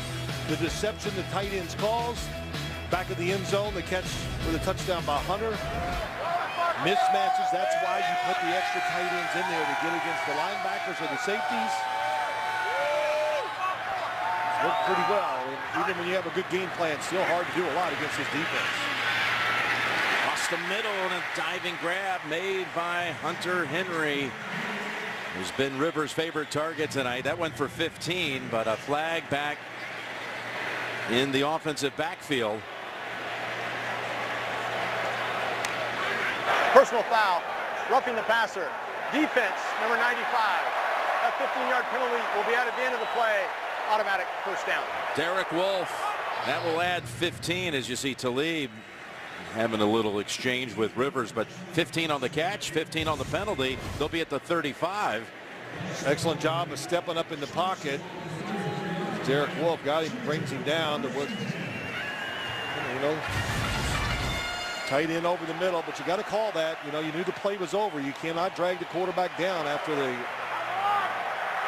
has released the ball. There you see Barksdale, who was shaken up when they were inside the 10. He has returned at right tackle. Make your pull time. That's what they wanted to do. Hey, we did that next gen. Use the tight ends. Been a big part of this offense tonight. First and 10 and another quick flag. After a Gordon carry of 2. This whole stadium situation, though, it's complicated. And if it ends up just as a majority in favor. Illegal formation, offense, 5-yard penalty, replay first down. It seems as though there is a possibility that could trigger all kinds of hold on a minute, second takes, maybe we ought to reconsider. The 66% would okay it and approve it and move it forward. But of course, by January, the Chargers, if this is not passed, they're going to have to ultimately make that move. Do they go to LA? What do they do? Tom Telesco next to Dean Spanos. Well, you know, Jim, let's be honest. To think that you're going to get 66% of any group of any people to agree on something is almost impossible. Here's a 1st and 15. Down to about the 35. And as we were walking into the stadium we've been to so many times through the years, and you think of the history here. The Padres used to be here. There have been Super Bowls here. This is where Doug Williams and the Redskins routed the Broncos back in 1988. You know, Elway won a Super Bowl. I did the game with Dick Enberg. Yeah, there you go. Opened the game tonight here, sitting in this booth, and I want to tell Dick Enberg the booth is no bigger now than it was then. Tampa Bay won a Super Bowl in here against the Raiders. But so much history in this city, and there's college bowl games as well. Sure would be great to see the Chargers somehow find a way to stay here. 2nd and 11. Pass is in the area of Gordon as Rivers had Marshall all over him. Yeah, look, it was a great concept. The screen, good timing. They were coming up the field, but it's the speed of the defense. Marshall comes on the blitz, so you can't, has to get rid of him before he's ready. But look how fast they recover on the other side. Stewart there. Boy, this defense is. Well, you got a 3rd and 11 coming up from here. If they don't pick up any yardage, you'll be talking about a Lambeau kick of about 53, which is near his career long of 54. Do you do it and take the chance? And number 21, the ball will be placed at the spot of the foul, automatic first down.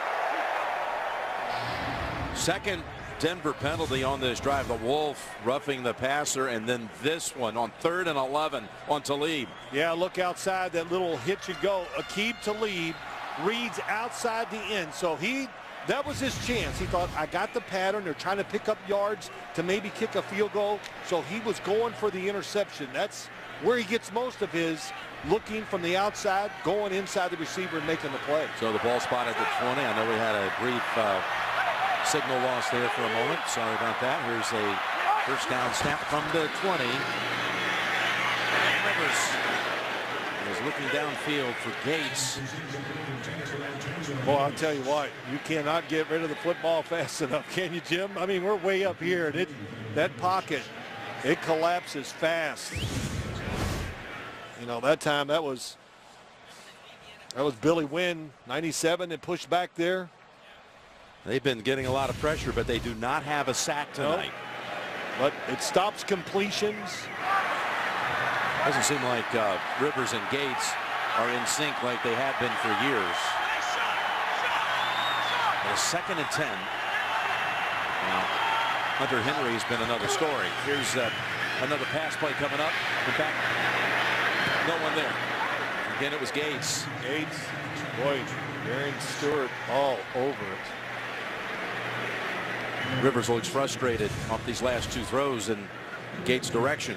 Well, you know, he's trying to throw it to him, but you could see Stewart is on the outside because that's where he was supposed to be.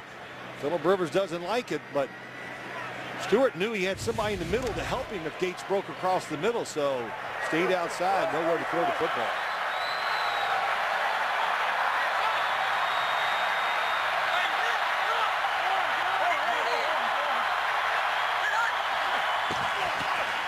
Third and 10. There's Williams trying to turn it around that corner, but runs out of real estate at the 14. And once again, we'll see a field goal attempt from Lambeau. Yeah, a lot of field goals. And listen, you can still a good drive by the Chargers to get down here, to get in this position to get the short field goal. And you know who you're playing against? Good safe throw, good safe call.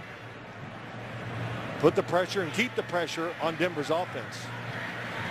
Mike went to snap it back to Clements. Down Finley, and he is now 4 for 4 for the night. 19-3.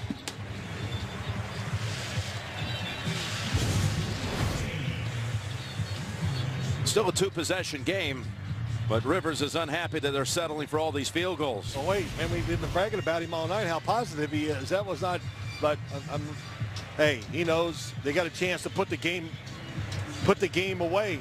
And you know, I want to go back to what you said earlier, Jim, that they were a positive. Philip Rivers is always positive. Just think how they approached this game.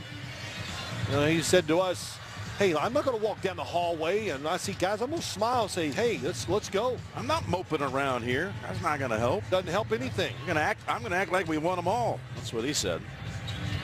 He says it just takes one win. And then these young kids will say, oh, that's how it's done. Okay. You know, he wasn't giving up on anything. Say, you know, we live in San Diego and play football. It's just not bad.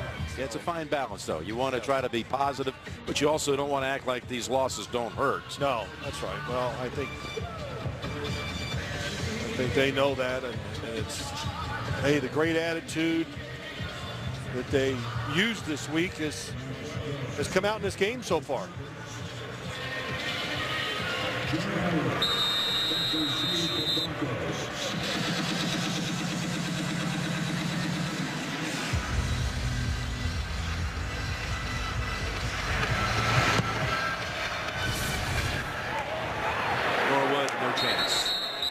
Out to the 25. So at what point do the Chargers actually have it enter their head? Oh my goodness, we're in the fourth quarter with another lead, or can they just somehow block that out? Man, you know, listen, you know, a couple things. You know, players don't think like that. I mean, I know we all think that, but they're down there, they're just going to play play hard, and you know, they're not sitting there going, oh my gosh, it's fourth quarter's coming, we're going to blow it. Okay. Guys don't think like that. And you know, the great thing about just going back to the positive attitude, you know, don't let the mind beat the body. And tonight, that attitude, and we're seeing it with the play, how well they're doing everything. Here they toss it to Booker. Slides out of the tackle and makes a nice effort here. Out to about the 43. Rookie's had a couple of good runs. That one's for 17, and that is actually their first play of the night that went for at least 10 yards. Oh, and he broke the tackle in the backfield of Melvin Ingram, and that's what they need. They need, it's the old saying, is somebody just make a play and get this thing rolling. Excellent job by Booker.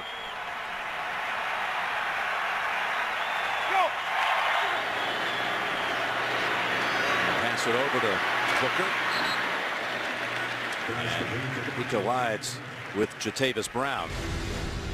Well, look ahead here to Sunday on CBS and Fox, the next broadcast window. Games like Cincinnati and the Patriots and other action. 49ers at the Bills, Eagles and Redskins on CBS and Fox, all that action. Check your local listings. And last play went for 5. Here's a handoff. Booker is taking him on now, and the rookie butts heads and keeps on going. Picks up 16. I think it's Schofield, the right guard. Watch him come across and knock down Palapoy. And when he does that, it gives the cutback lane to Booker to pick up those big yards. Booker now with 5 carries, 46 yards, and suddenly able to provide the spark that's been missing all night long for the Denver offense. Here's a pass to Norwood.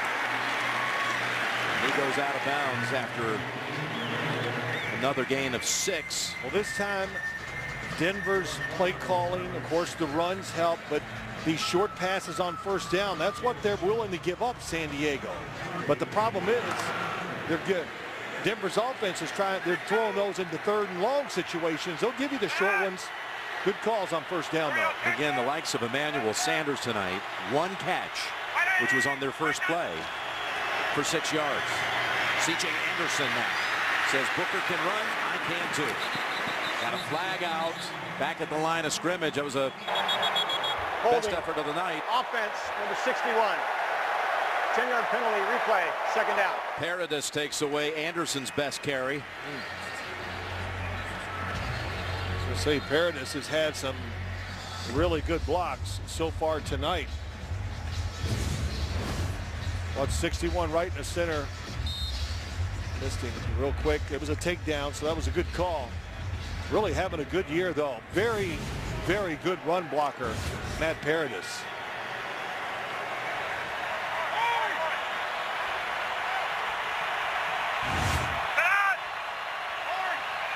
Second and 13.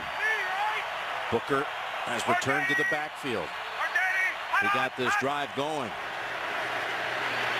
Looking for him out of the backfield. He catches it with one hand. And is down to about the 38. Good morning football. NFL Network's fresh new way to start your day is tomorrow.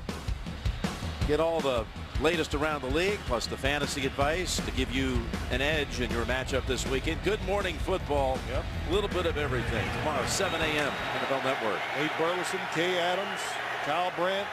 Peter Schrager. Is he still on? Are you kidding? He's starring. I caught you. Last 20 seconds of the third. Simeon lost the football. Incomplete. It incomplete. Slipped out of his hand, but his arm was moving forward. Yep, does he have control of the football as his arm goes forward? Tried to hold on to it, couldn't do it. Of course, that holding penalty just put the Chargers back in that comfort zone where they were going to make you be aggressive and make the play. You ready for this? 56-yard attempt coming up for McManus. Career long is 57. Last year he made all 7 attempts from 50 plus. This from 56, and it is no good. Never hooked. And the Chargers are going to take over near midfield.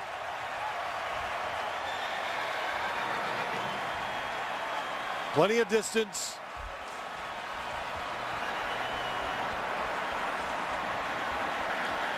That was one of those decisions, Joe DeCamillis, you have to make.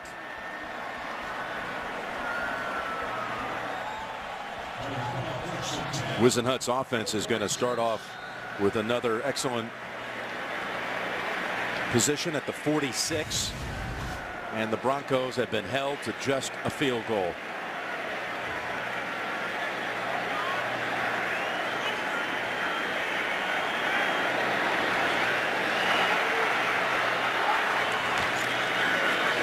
Here's Gordon.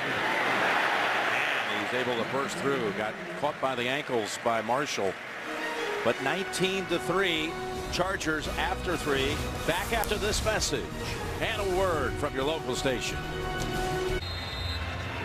Fourth quarter has arrived in San Diego. Chargers football, second and short. 19-3 lead over the defending Super Bowl champions.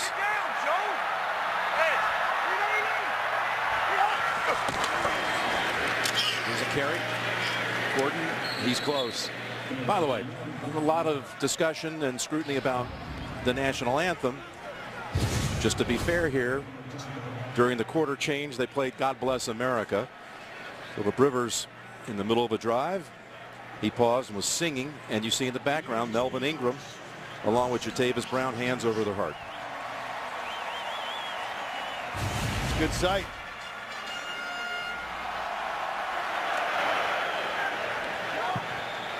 That was a first down. Gordon able to squeeze it out right to the chain.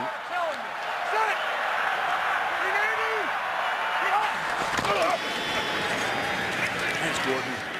Look in the middle, running behind center Matt Slauson. And what an amazing career change for the center here at San Diego. Longtime guard in this league, owes so much of his career to Bill Callahan, who was his coach at Nebraska, his offensive line coach when he was at the Jets. He kind of came in at a time where Faneca was ending his career, ended up being with the Bears for several years. All of a sudden, San Diego says, hey, we saw you on tape. You played a couple of games last year as a center. We believe in you. 4 games, brought him out here. He's brought this line together. That's what they talked about. You know, I'm a big believer. Every team needs that. that run, man. That was a carry by Kenneth Farrell because Gordon limped off after that previous run. So they've got a rookie running back out of the University of Houston who's now in the backfield as Gordon is getting some medical attention on the bench. Von Miller once again in the tackle. But to go back to Slauson, you know, when you have a center, I always say if you get a franchise center, he kind of pulls the line together, makes the group, you know, he has to make the calls. He's making all the calls for what the line to do. They took some of that responsibility away from Phillip Rivers. Just a great offseason pickup by the Chargers. 3rd and 10. He chose San Diego when he was on the free agent market because he believed this roster. Yeah, they had a chance to do big things. Right.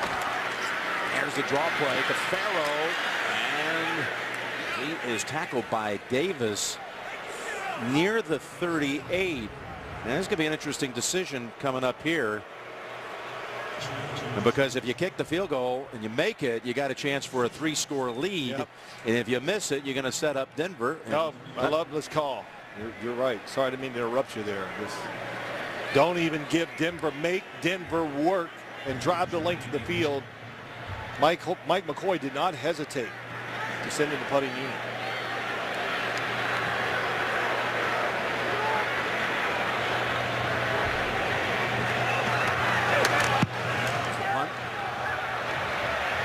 Pacer covered up.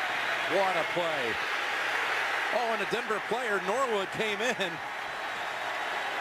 But they're ruling him down at the 3. Trevor Williams kept his balance, stayed out of the end zone. Yeah, good job just kicking back. Norwood going and touching the ball means nothing. So look at the effort here by Trevor Williams. Remember Kasim Osgood back in San Diego's time back 10 years ago and make plays like this all the time. And you alluded to the point that you think, wait a minute, touch Norwood. What's the deal here? Well, yep. Punting team, once they touch the football and down it, the receiving team then has basically a free play where they could pick the football up, run with it. And if you fumble it, you still get it back to where it was originally touched, but that was not the case there. Kind of confusing, but I know what I'm saying. Could you follow me? Absolutely. And okay. I can also attest to Pacer tonight has done a magnificent job punting. Correction, the ball was touched at the 3-yard line. First down 10, Denver. He has certainly taken his lumps after the botched hold last week and a few meager punts. He's come up big. There's a flag down as Thomas makes the grab, a 12-yard catch. But there's another flag in the end zone thrown. Well, the second one's probably going to be an unsportsmanlike conduct, I'm just guessing, because it happened so late after the play. Holding in the end zone, maybe. Well, you know what that would be. That would be a safety. And Mike McCoy wants it. Safety, which would make it a 3-score difference.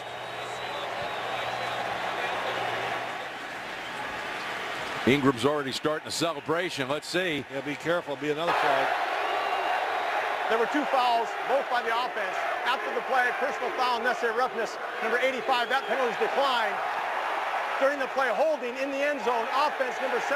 That penalty results in a safety. Wow. McCoy able to release what has certainly been the most trying month of his career. And that is a huge moment in this game. Max Garcia, the left guard, is called for it. Against Karan Reed. And there was the personal foul. Virgil Green hitting Joey Bosa. It opens up the lead to 21-3, and the Chargers will receive the free kick. Boy, how about Mike McCoy, how emotional this team is. You can even see the emotion in Phillip Rivers when he was... Yep, they know it. Boy, watch Mike McCoy, and the embattled coach who has certainly come under so much scrutiny. Even in the San Diego Union Tribune today, they were calling for a coaching change.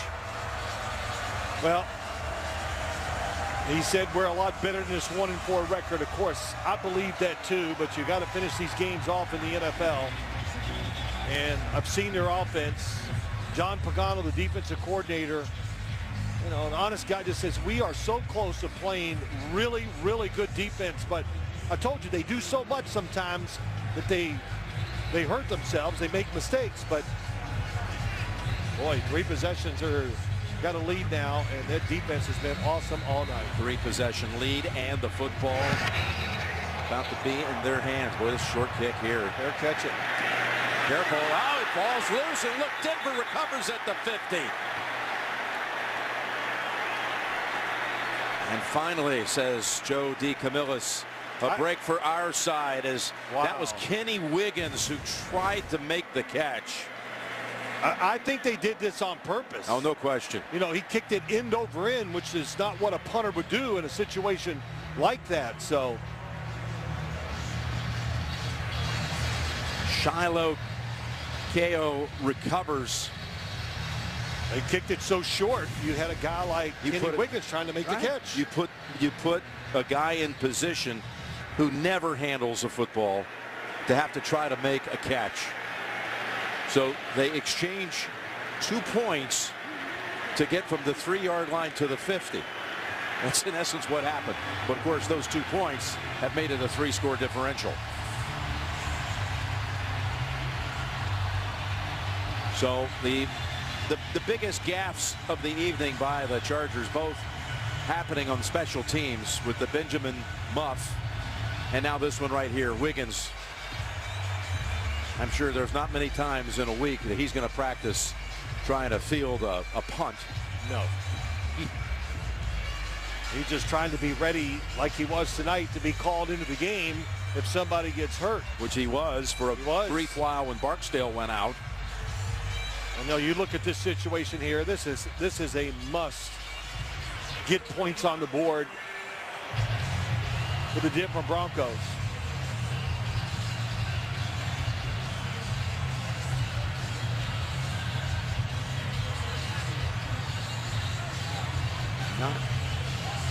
Not sure what the discussion's about. Of course, all turnovers are reviewed.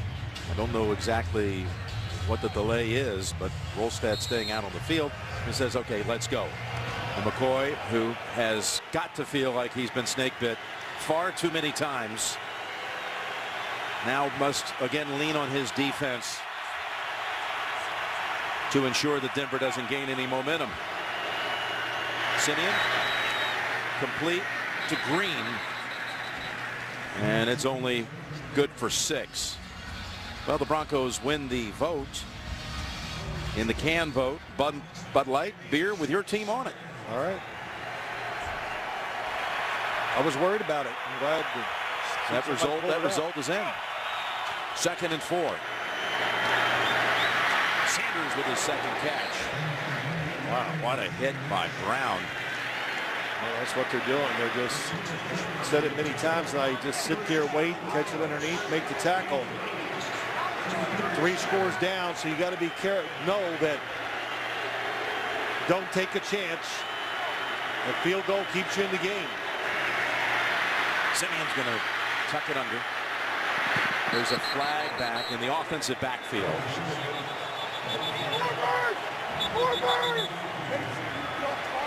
He scrambled for 9. It's going to be Schofield against Brandon Mebane. Holding. Offense, number 79. 10-yard penalty, replay. 1st down. Boy, Brandon Mebane, good pickup. Long time, well, 10-year player in the league, and came over free agent by way of Seattle. Yep. Really didn't get a chance, as they said, to rush the passer enough up in Seattle. But boy, that's one thing they've said. Hey, we keep him in there in obvious passing situations because he can get it done. Good penetrator. And of course, excellent against the run. Boza gets a break on this play. 7 penalties in the half on the Broncos. As Simeon tries to find an open target, tosses it away to save the sack.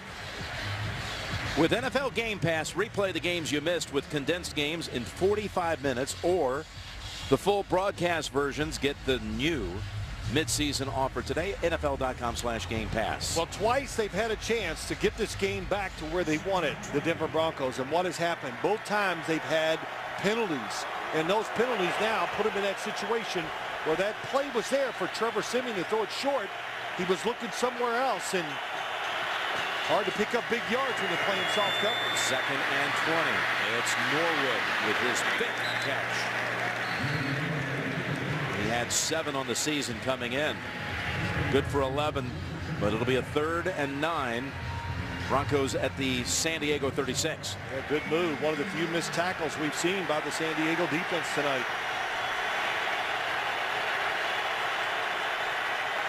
Thomas at the bottom of the screen. Got 3 catches for only 19 yards, and the whistle this play dead. Ball start. Offense. Number 71. 5-yard penalty. 3rd down. Make that 8 second-half penalties called against Denver. Here he goes. 10 for the game.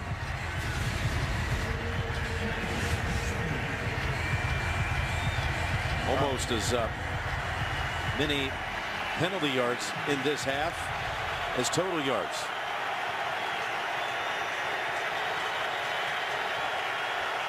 Pick up some yards, you hope.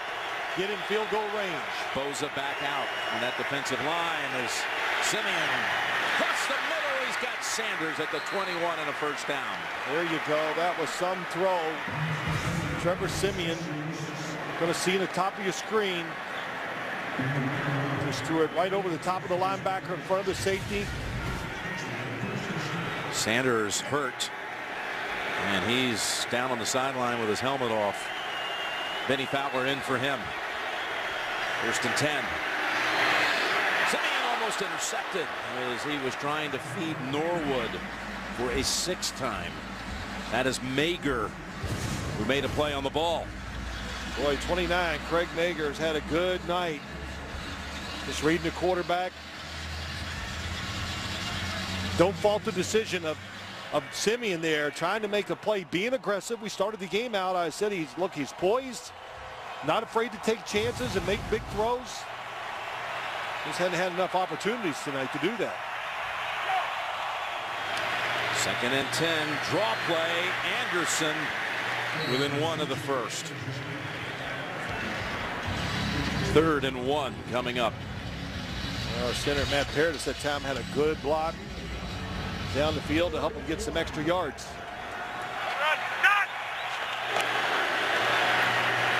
Pick up the 1st down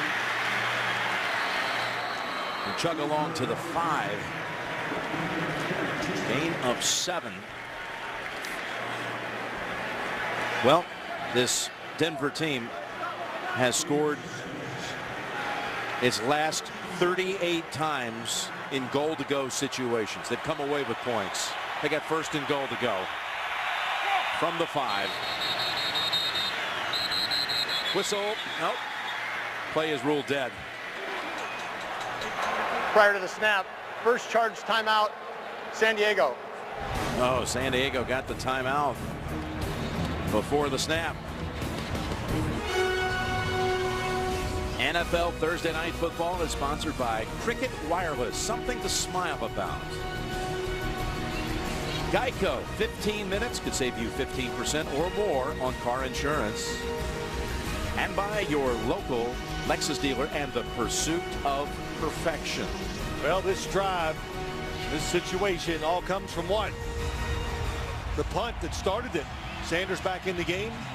He was jogging down the sideline trying to get loose during that timeout.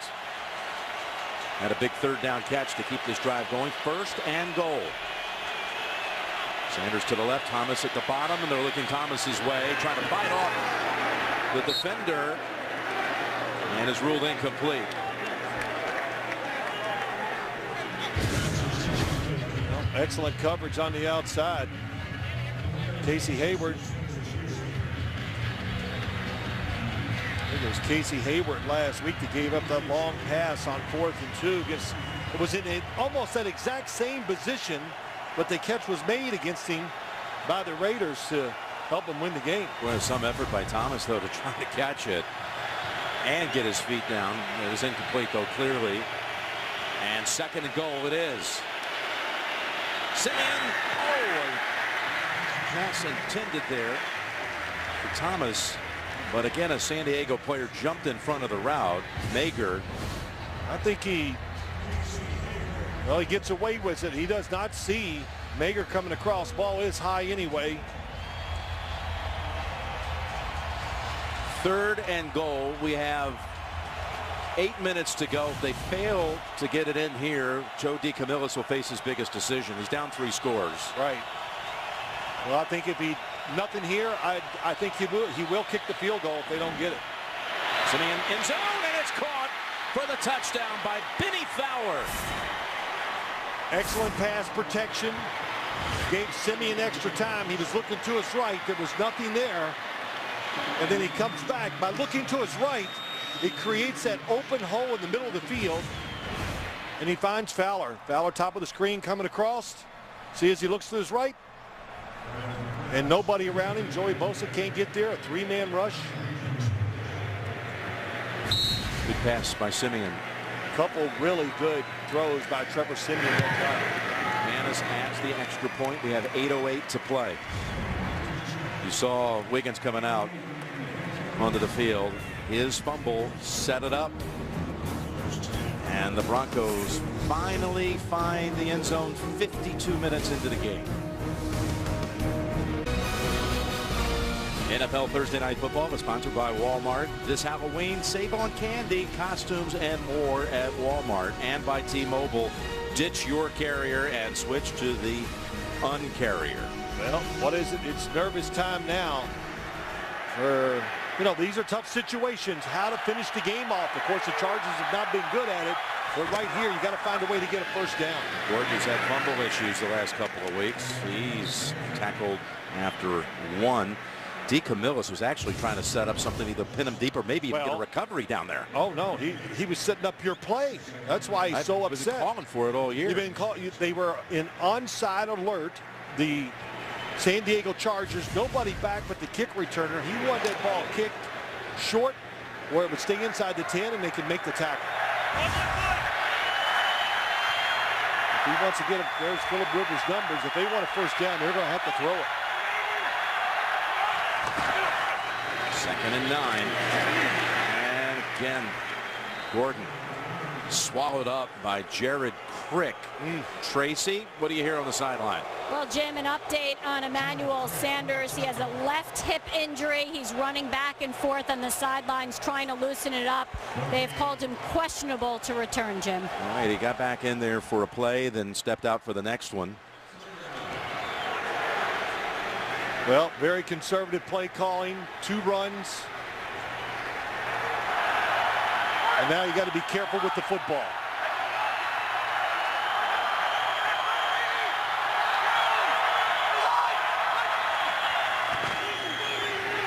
Rivers in trouble, and he is taken down all the way back near the 13.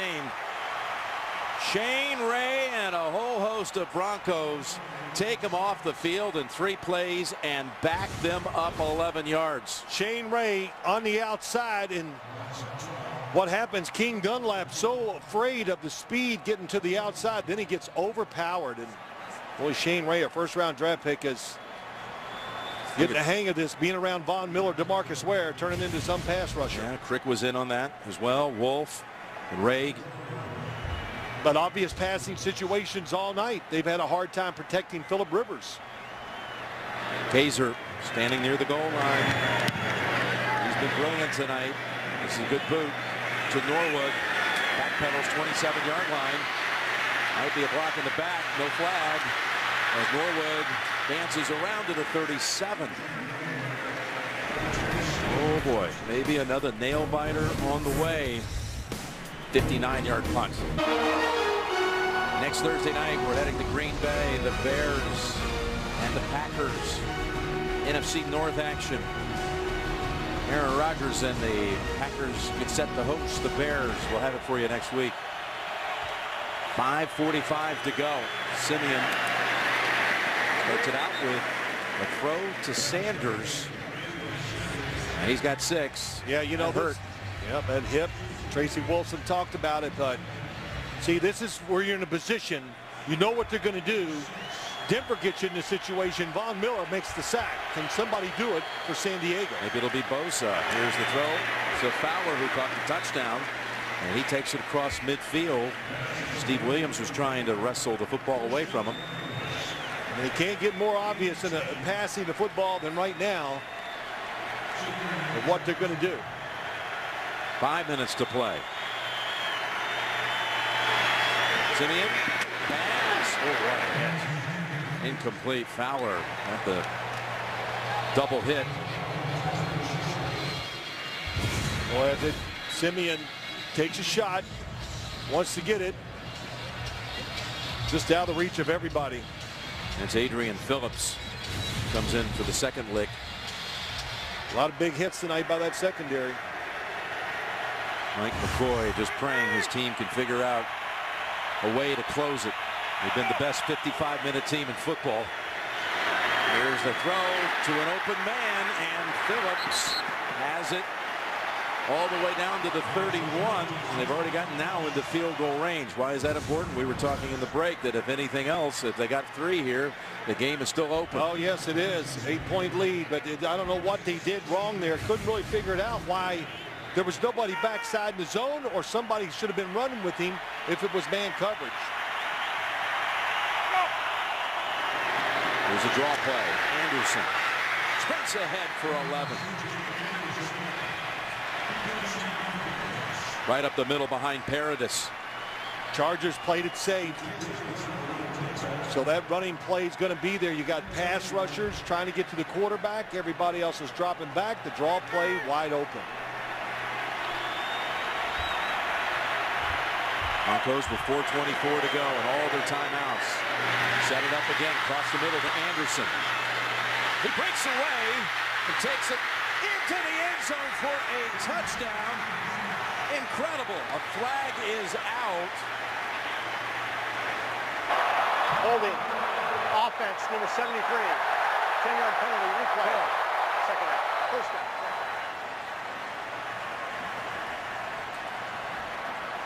That was some effort by C.J. Anderson. It's wiped off the board. On the outside, Kyle Emanuel, 91, is held by Russell Kuhn. Oh, thinks he's going to get beat inside and just wraps him up. It's the 5th hold, Phil, on the Denver offensive line. Well, here they go. They got in this situation again where they usually play safe, but late in the game, what have we seen here at the end? The defense is getting tired. They're starting to miss tackles.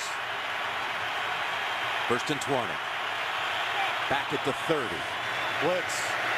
Simeon taken down at the 41. That is Jatavis Brown, who's made plays tonight, the rookie out of Akron, with his 3rd sack of the season. Here he comes. Boy, we said he could run early in the game. How about that? It happened so fast, and John Pagano finally just said, all right, enough of this trying to milk the clock. Let's make a play. And he moved them out of field goal territory. 2nd and 30. Back in it, though, with this throw to Thomas, and the ball comes out, and it's recovered by the Chargers. Mager with the recovery.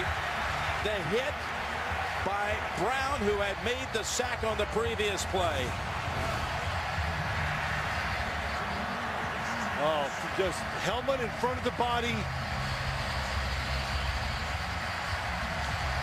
What they've been doing all night long, making big hits when the receivers come underneath. Jatavis Brown lowering that helmet right into the arm, the ball-carrying arm of Thomas, and he just jars it loose. Yep. One play after making the sack. Well, you know what it is? Finally, they made the play to finish a game. I mean, that's what that was. The sack.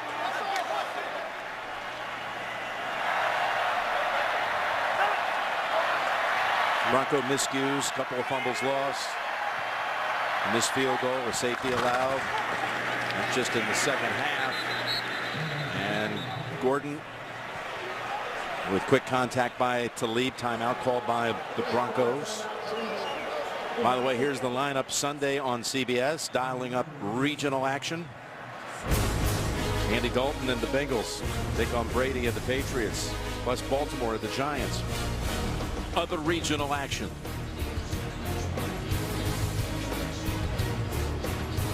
Kansas City will be at Oakland. Some will get their game laid. Folks up in Oakland watching this game with tremendous interest, because if this goes final and the Broncos lose, the Raiders will be alone at the top of the AFC West. I think when they look back in this game, you know, they wanted to run the football. We talked about it. The Denver Broncos, if they lose, it's not over. But just that when they got in rhythm, throwing those short passes, and, you know, the defense really didn't change for San Diego. So they were intent on running it, never got their offense in rhythm until here late in the game. 3.5 to go. Gordon fires it off the left side and picks up good yardage. Give him 5, maybe 6. And again, the Broncos quick with the timeout.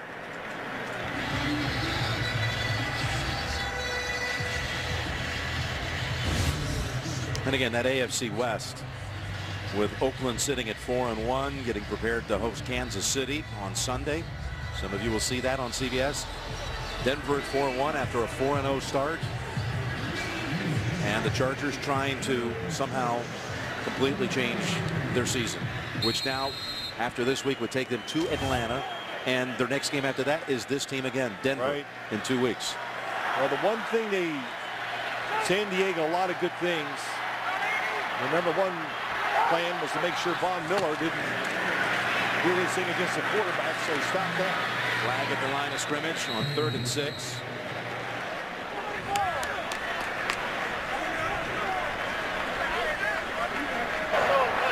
Offside.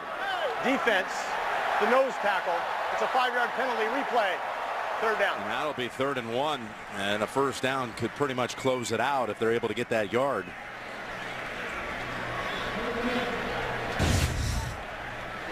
And this is that schedule with 2 tough assignments coming up at Atlanta and then Denver. It's strange to see teams play 2 out of 3 weeks, but it happens from time to time. Yeah, it does. Had it happened to me a few times in my career, and I can just say I hated it. I mean, it just not enough time between to figure out a new game plan or whatever. But 3rd and 1. Gordon. Broncos are there to stuff it. Davis and others. Nelson, Corey Nelson. And timeout called by the Broncos, their last.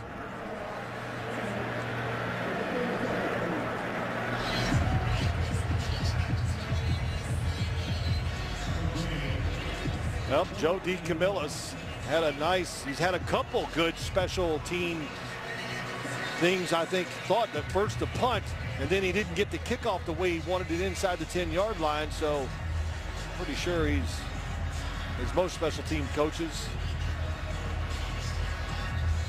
as they played it, he hopes it gives him a chance to block this punt. Kind of an oddity here, and DeCamillis has sent Talib back as the returner. You don't see that very often. They've had Norwood back all evening up to this point. KO is and the up man at the 30, but Talib back at the 10. Of course, you've seen Talib off of 9 pick-6s. When he gets in open field, watch out. They got to be alert. Big alert for San Diego. Could they try to turn a play if they receive it? Talib stepped up, got a hand on it, tapped it to himself. That was dangerous, and then falls at the 16. Stuckey was there quickly. 3 minutes to go. No timeouts for Denver. The fumble first by Taylor. That led to a field goal. That was a field goal try from 56. It had plenty of distance, but wide right. Safety with the offensive holding in the end zone. And then Thomas coughing it up as he had made the catch to put him into field goal range at the very least. That's all the miscues in the second half you just saw.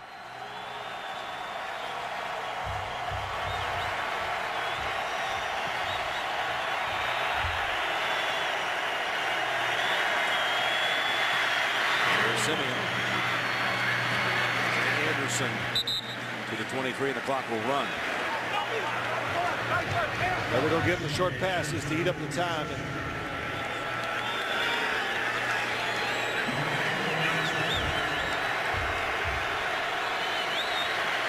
Second and 3. There's Thomas at the first down across the 30. 2:30 to go.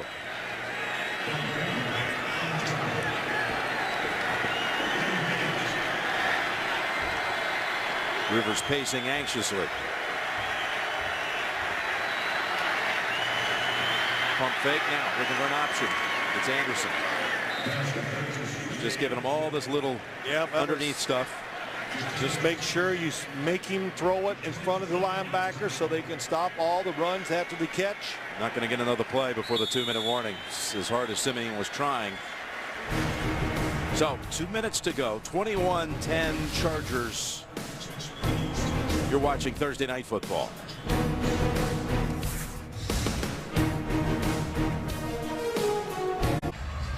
Coming up next is the Mazda postgame show with analysis and highlights of tonight's game, plus a special guest on the set coming up on the Mazda postgame show. Broncos down 11, no timeouts to go. They tell me there's a 99.9% chance now that San Diego is going to win this game. Well, you know, just wait. It's never over. We see that in the NFL. We see how hard it is to close games out. No question about it. But one thing you got to say, no matter what turns out here, Mike McCoy, a 1-4 team with those 4 tough losses, he had his team ready to play here tonight. Yes, he did. He's certainly been under fire here. A lot of people wanted to pin the blame and all these crazy bounces and oddities that have happened at the end of the game. Put it on his head, but he had his team prepared on a short week here. Now just trying to close out the last 2 minutes. Second and 3 for Simeon. Then they go to Anderson. Ingram there to meet him at the 50. San Diego stays on top of him, try to just let every second go by. Well, that and Joe DeCamillis has to be watching the clock and knowing if they do get it in field goal range, knowing you need that second score, maybe you get the field goal early instead of keep trying to drive the football. Over to Fowler in the field of play for 8. Minute and a half and running.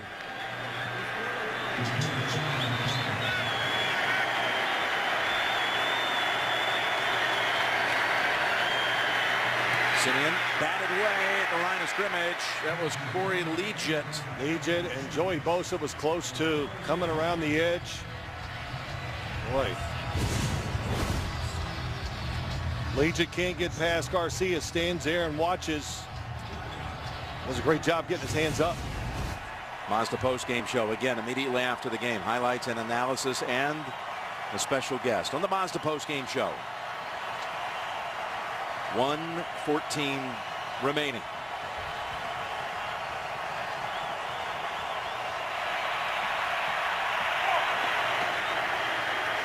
And 3rd and 2. Picks up the first. Getting out of bounds. Had a couple of Chargers that could have made a play, brought him down on the field of play, but stops the clock at 1:07. Yep. New set of downs. Yep. Big difference. Keep him in the field of play. Would have taken another 10 to 15 seconds maybe off the clock.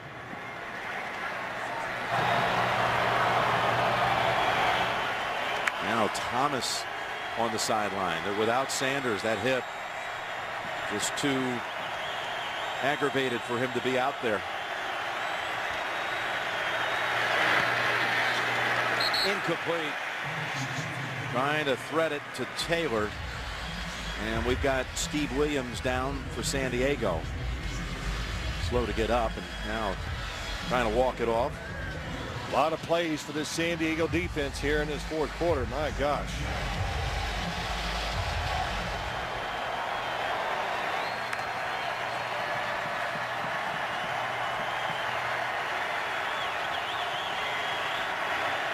Thomas back out. He's at the top. 2nd and 10. Incomplete over the head of Norwood. Now they're looking for the play down the field. That's what Trevor Simeon was going to give him a chance. But good job by the defense. Recoil. And if you don't pick up anything here, you do have the option again. Kick the field goal. 56 yards for McManus, who missed from that distance in the other direction, but had plenty of leg. I think if you pick up 5 or 6 yards, you got to think of kicking the field goal on 4th down. Here's the throw. Right in the field of play. And Phillips is pushed back. I believe he's short. They're already running out. Running out the field goal McManus. And Simeon says, oh, hey, he was about to run a play, and now he sees they're out there. They've sent him out, and he's heading to the sideline. It's going to be 46-yard attempt. Here's McManus's kick, and they're within 1 score. That was a great job. Great job by Joe DeCamillis, the team, playing the situation right. He was ready for it. If it wasn't going to be a 1st down, no matter what, they were going to kick that field goal. Well, we expect and we hope for Gary Kubiak. He'll be back in the building on Monday getting prepared for the next game. But Joe DeCamillis tonight, first time ever on the sideline as the head coach. You can't say there's been anything that he's done that you would second guess. He's done a good job. That was just right there. That was excellent. The punt to go back that after the safety was excellent.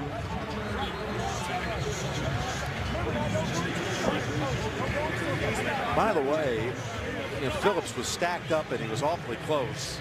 And now we're told that that was a 1st down, but they rushed out the field goal unit, went ahead and clock was running, went ahead and kicked the field goal. I wasn't so sure when I saw it with the eyeball. It was close. Now McManus is 0 for 5 on his career onside kicks. Never had one recovered for his side.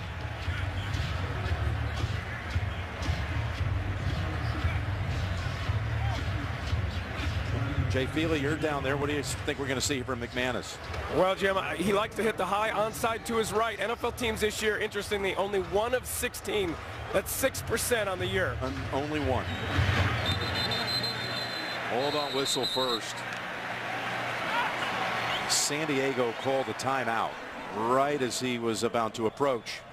This is a 30-second timeout.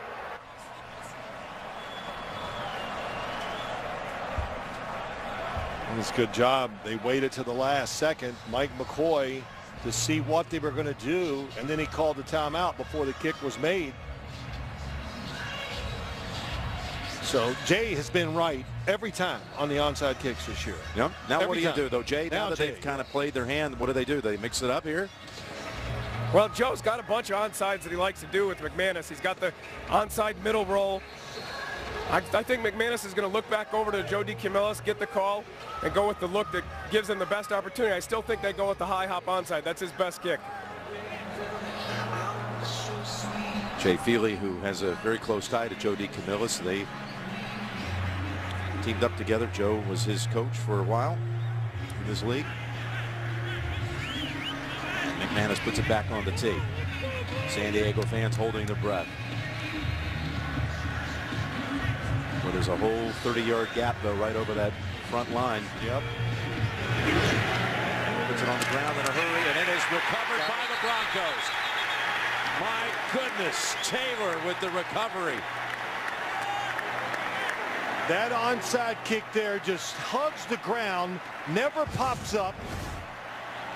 Saw this last week. Look how it just stays down the whole time and doesn't get that big hop where you can make the recovery. Taylor, who had the fumble earlier in this half, perfectly played this one. And he was the only one there. Again, no timeouts for Joe DeCamillis and Denver, but they have hope. They have 27 seconds to go. And, you know, there was really nobody there to recover the football for the San Diego Chargers. Simeon, sideline, caught, Green. How about Simeon's arm to heave it into the end zone? Oh. Not that he has to do it here, but, no, but he's got it. They're already in a spot where he can do that easily.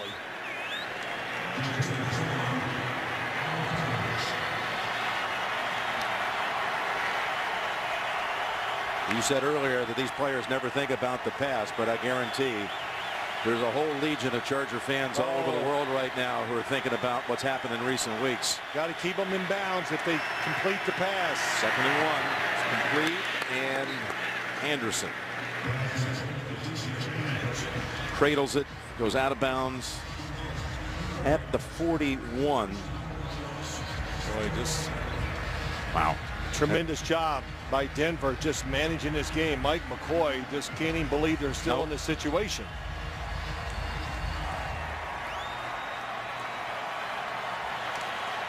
We saw a Hail Mary last year on Thursday Night Football in Detroit. Aaron Rodgers to Richard Rodgers. And now the Chargers have called. Hold on, they might hold on a minute. They may be reviewing whether or not Anderson had a clean catch. Yep.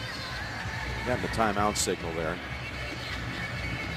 Yeah, they're going to go check this one out. This catch. Oh, once he secured it between the knees. Hands on the football. Once he has control, were the feet down at that point? Well, football move came out of his hand.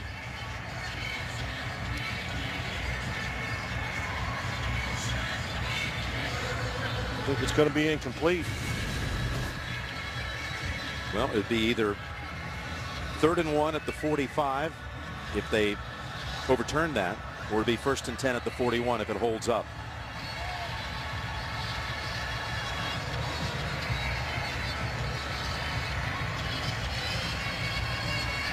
You're at the point now, if you make a catch in the field of play, you almost, well, you're going to be hard-pressed to get another play off.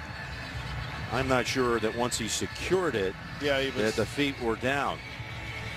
Ball's moving. Going to the ground.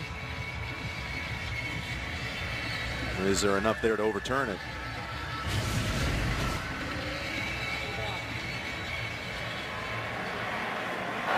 After review, bobbled as the runner went out of bounds, and he did not have possession inbounds. Therefore, it is an incomplete pass. It'll be 3rd down and 1. It's a long delay. Chance for a Denver defense or Denver offense to try to at least come up with some sort of strategy and maybe even give this San Diego defense a much needed break. They've been out there for a lot of plays this quarter. Give them a break. Maybe somebody get that little extra effort on the pass rush. They drop back defenders, Phil, all the way back to the 20. Here's Simeon. Pressure. Gets away from Legion. Now goes out of bounds. And 8 seconds to go. Well, that determines it's going to be 4th down. I was going to say if he threw it short, they would have had time to, if it was in the field of play, to spike the football, get the 1st down, and throw one in the end zone. I know that run got the 1st down, so he has time to maybe throw 2 to the end zone.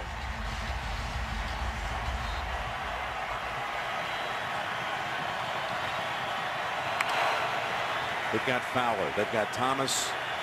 They've got Taylor and Green. All out there as targets.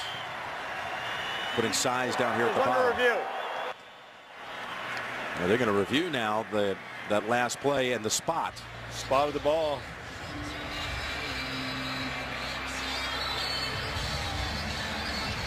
With 2 reviews in the last 15 seconds of this game. Greg Knapp will have a chance to again come up with some options for his 2nd-year quarterback. Well, here you go. Where's the 1st down? You see, does he stick his hand out with the football? Looks like actually he's closer to the 46. Yeah, they marked it at the 44. Definitely short of the 1st down. Well, here's the Chargers last week who fell victim to a bad spot. After review, the quarterback stepped out when the ball was at the 45-yard line. Therefore, it will be 4th down and 1, Denver at the 45-yard line. This week, the officials catch it. They saved the San Diego defense one option that Denver had, and that was to take maybe a quick 6 or 7 sideline route. Yes. 6 or 7 yard gain, get them a little closer. But now it's 4th down, and there's 8 seconds. Dropping 2 defenders to the goal line. Make it 3. Looks like they're going to rush 4. 10 seconds. Start on my signal. Yeah, the big thing here in the Hail Mary situations, which we know from last year in Detroit, just don't let the quarterback run around and give extra receivers time to get into the end zone. All receivers at the bottom, 3 of them. As Simeon heaves it, and it is knocked down, and the game is over, and the Chargers have held on this time for a much-needed victory.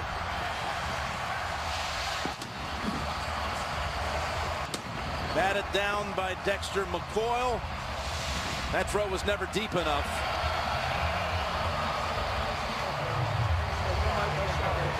Simeon let go, but maybe a little too early. Yeah, he probably did. They were going to try to keep him from scrambling too. They spied the quarterback. That was a good thought. 2 long AFC West streaks have been snapped. Denver's road win streak within the division, the all-time record, has come to an end at 15.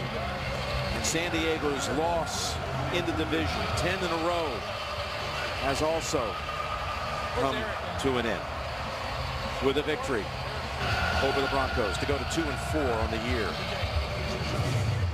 Let's take a look at this last play. That's McCoy, 6'4". We're often saying in these situations, why not just go up and bat it down? And he was trying to make that play. Of course, he was outside of the end zone. Right. That ball did not get batted down as much as he tried. If that was in the end zone, there might have been a play on the football. You know, if you go just real quick for the game, you know, great job by the Chargers, but it just shows you when you look at Denver, their defense, San Diego tried to run the clock out, just almost impossible. They couldn't do anything offensively to help their defense out there at the end. The Denver defense, except for that long run in the second half, they were tremendous. Well, good for Mike McCoy. If you're a Charger fan and you've been following this situation, wondering what's going to happen to the coach, well, you've got tonight. You've got to say this guy brought his team in here prepared to take on the defending champions and put forth a great effort. Good game plan on both sides, especially getting off to the good start, making the Denver Broncos play from behind all night long. And by the way, these two will tangle again in 17 days up in Denver.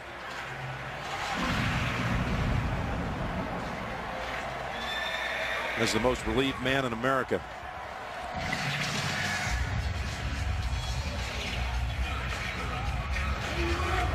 Philip Rivers talked to this team on this short week about trying to let go of all these hard to accept losses. Tried to get the young kids on this team to understand that 1 week can change everybody's attitude. It can send you, who knows, on some sort of streak in the other direction. Tracy, down to you.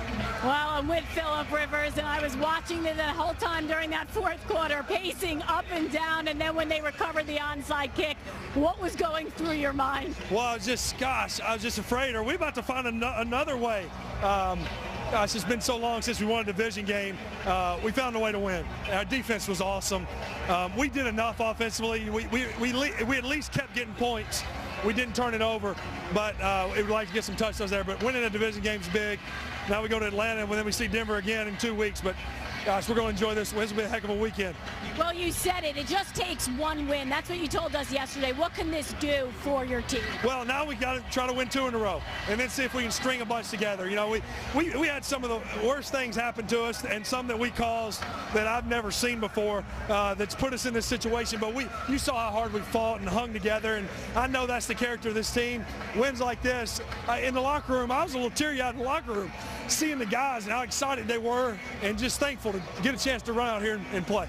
And let's not forget what happened in the first half, where you set the all-time passing record for this franchise. What does that mean to you?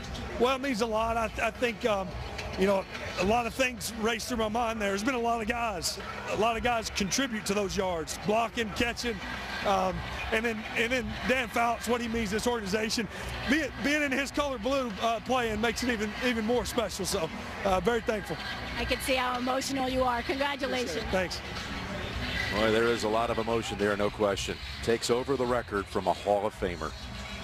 And he's got a weekend at home, Phil. He gets to now go take on the role as defensive coordinator for one of his kids' games. There you go. Right? He's not playing, he's coaching it.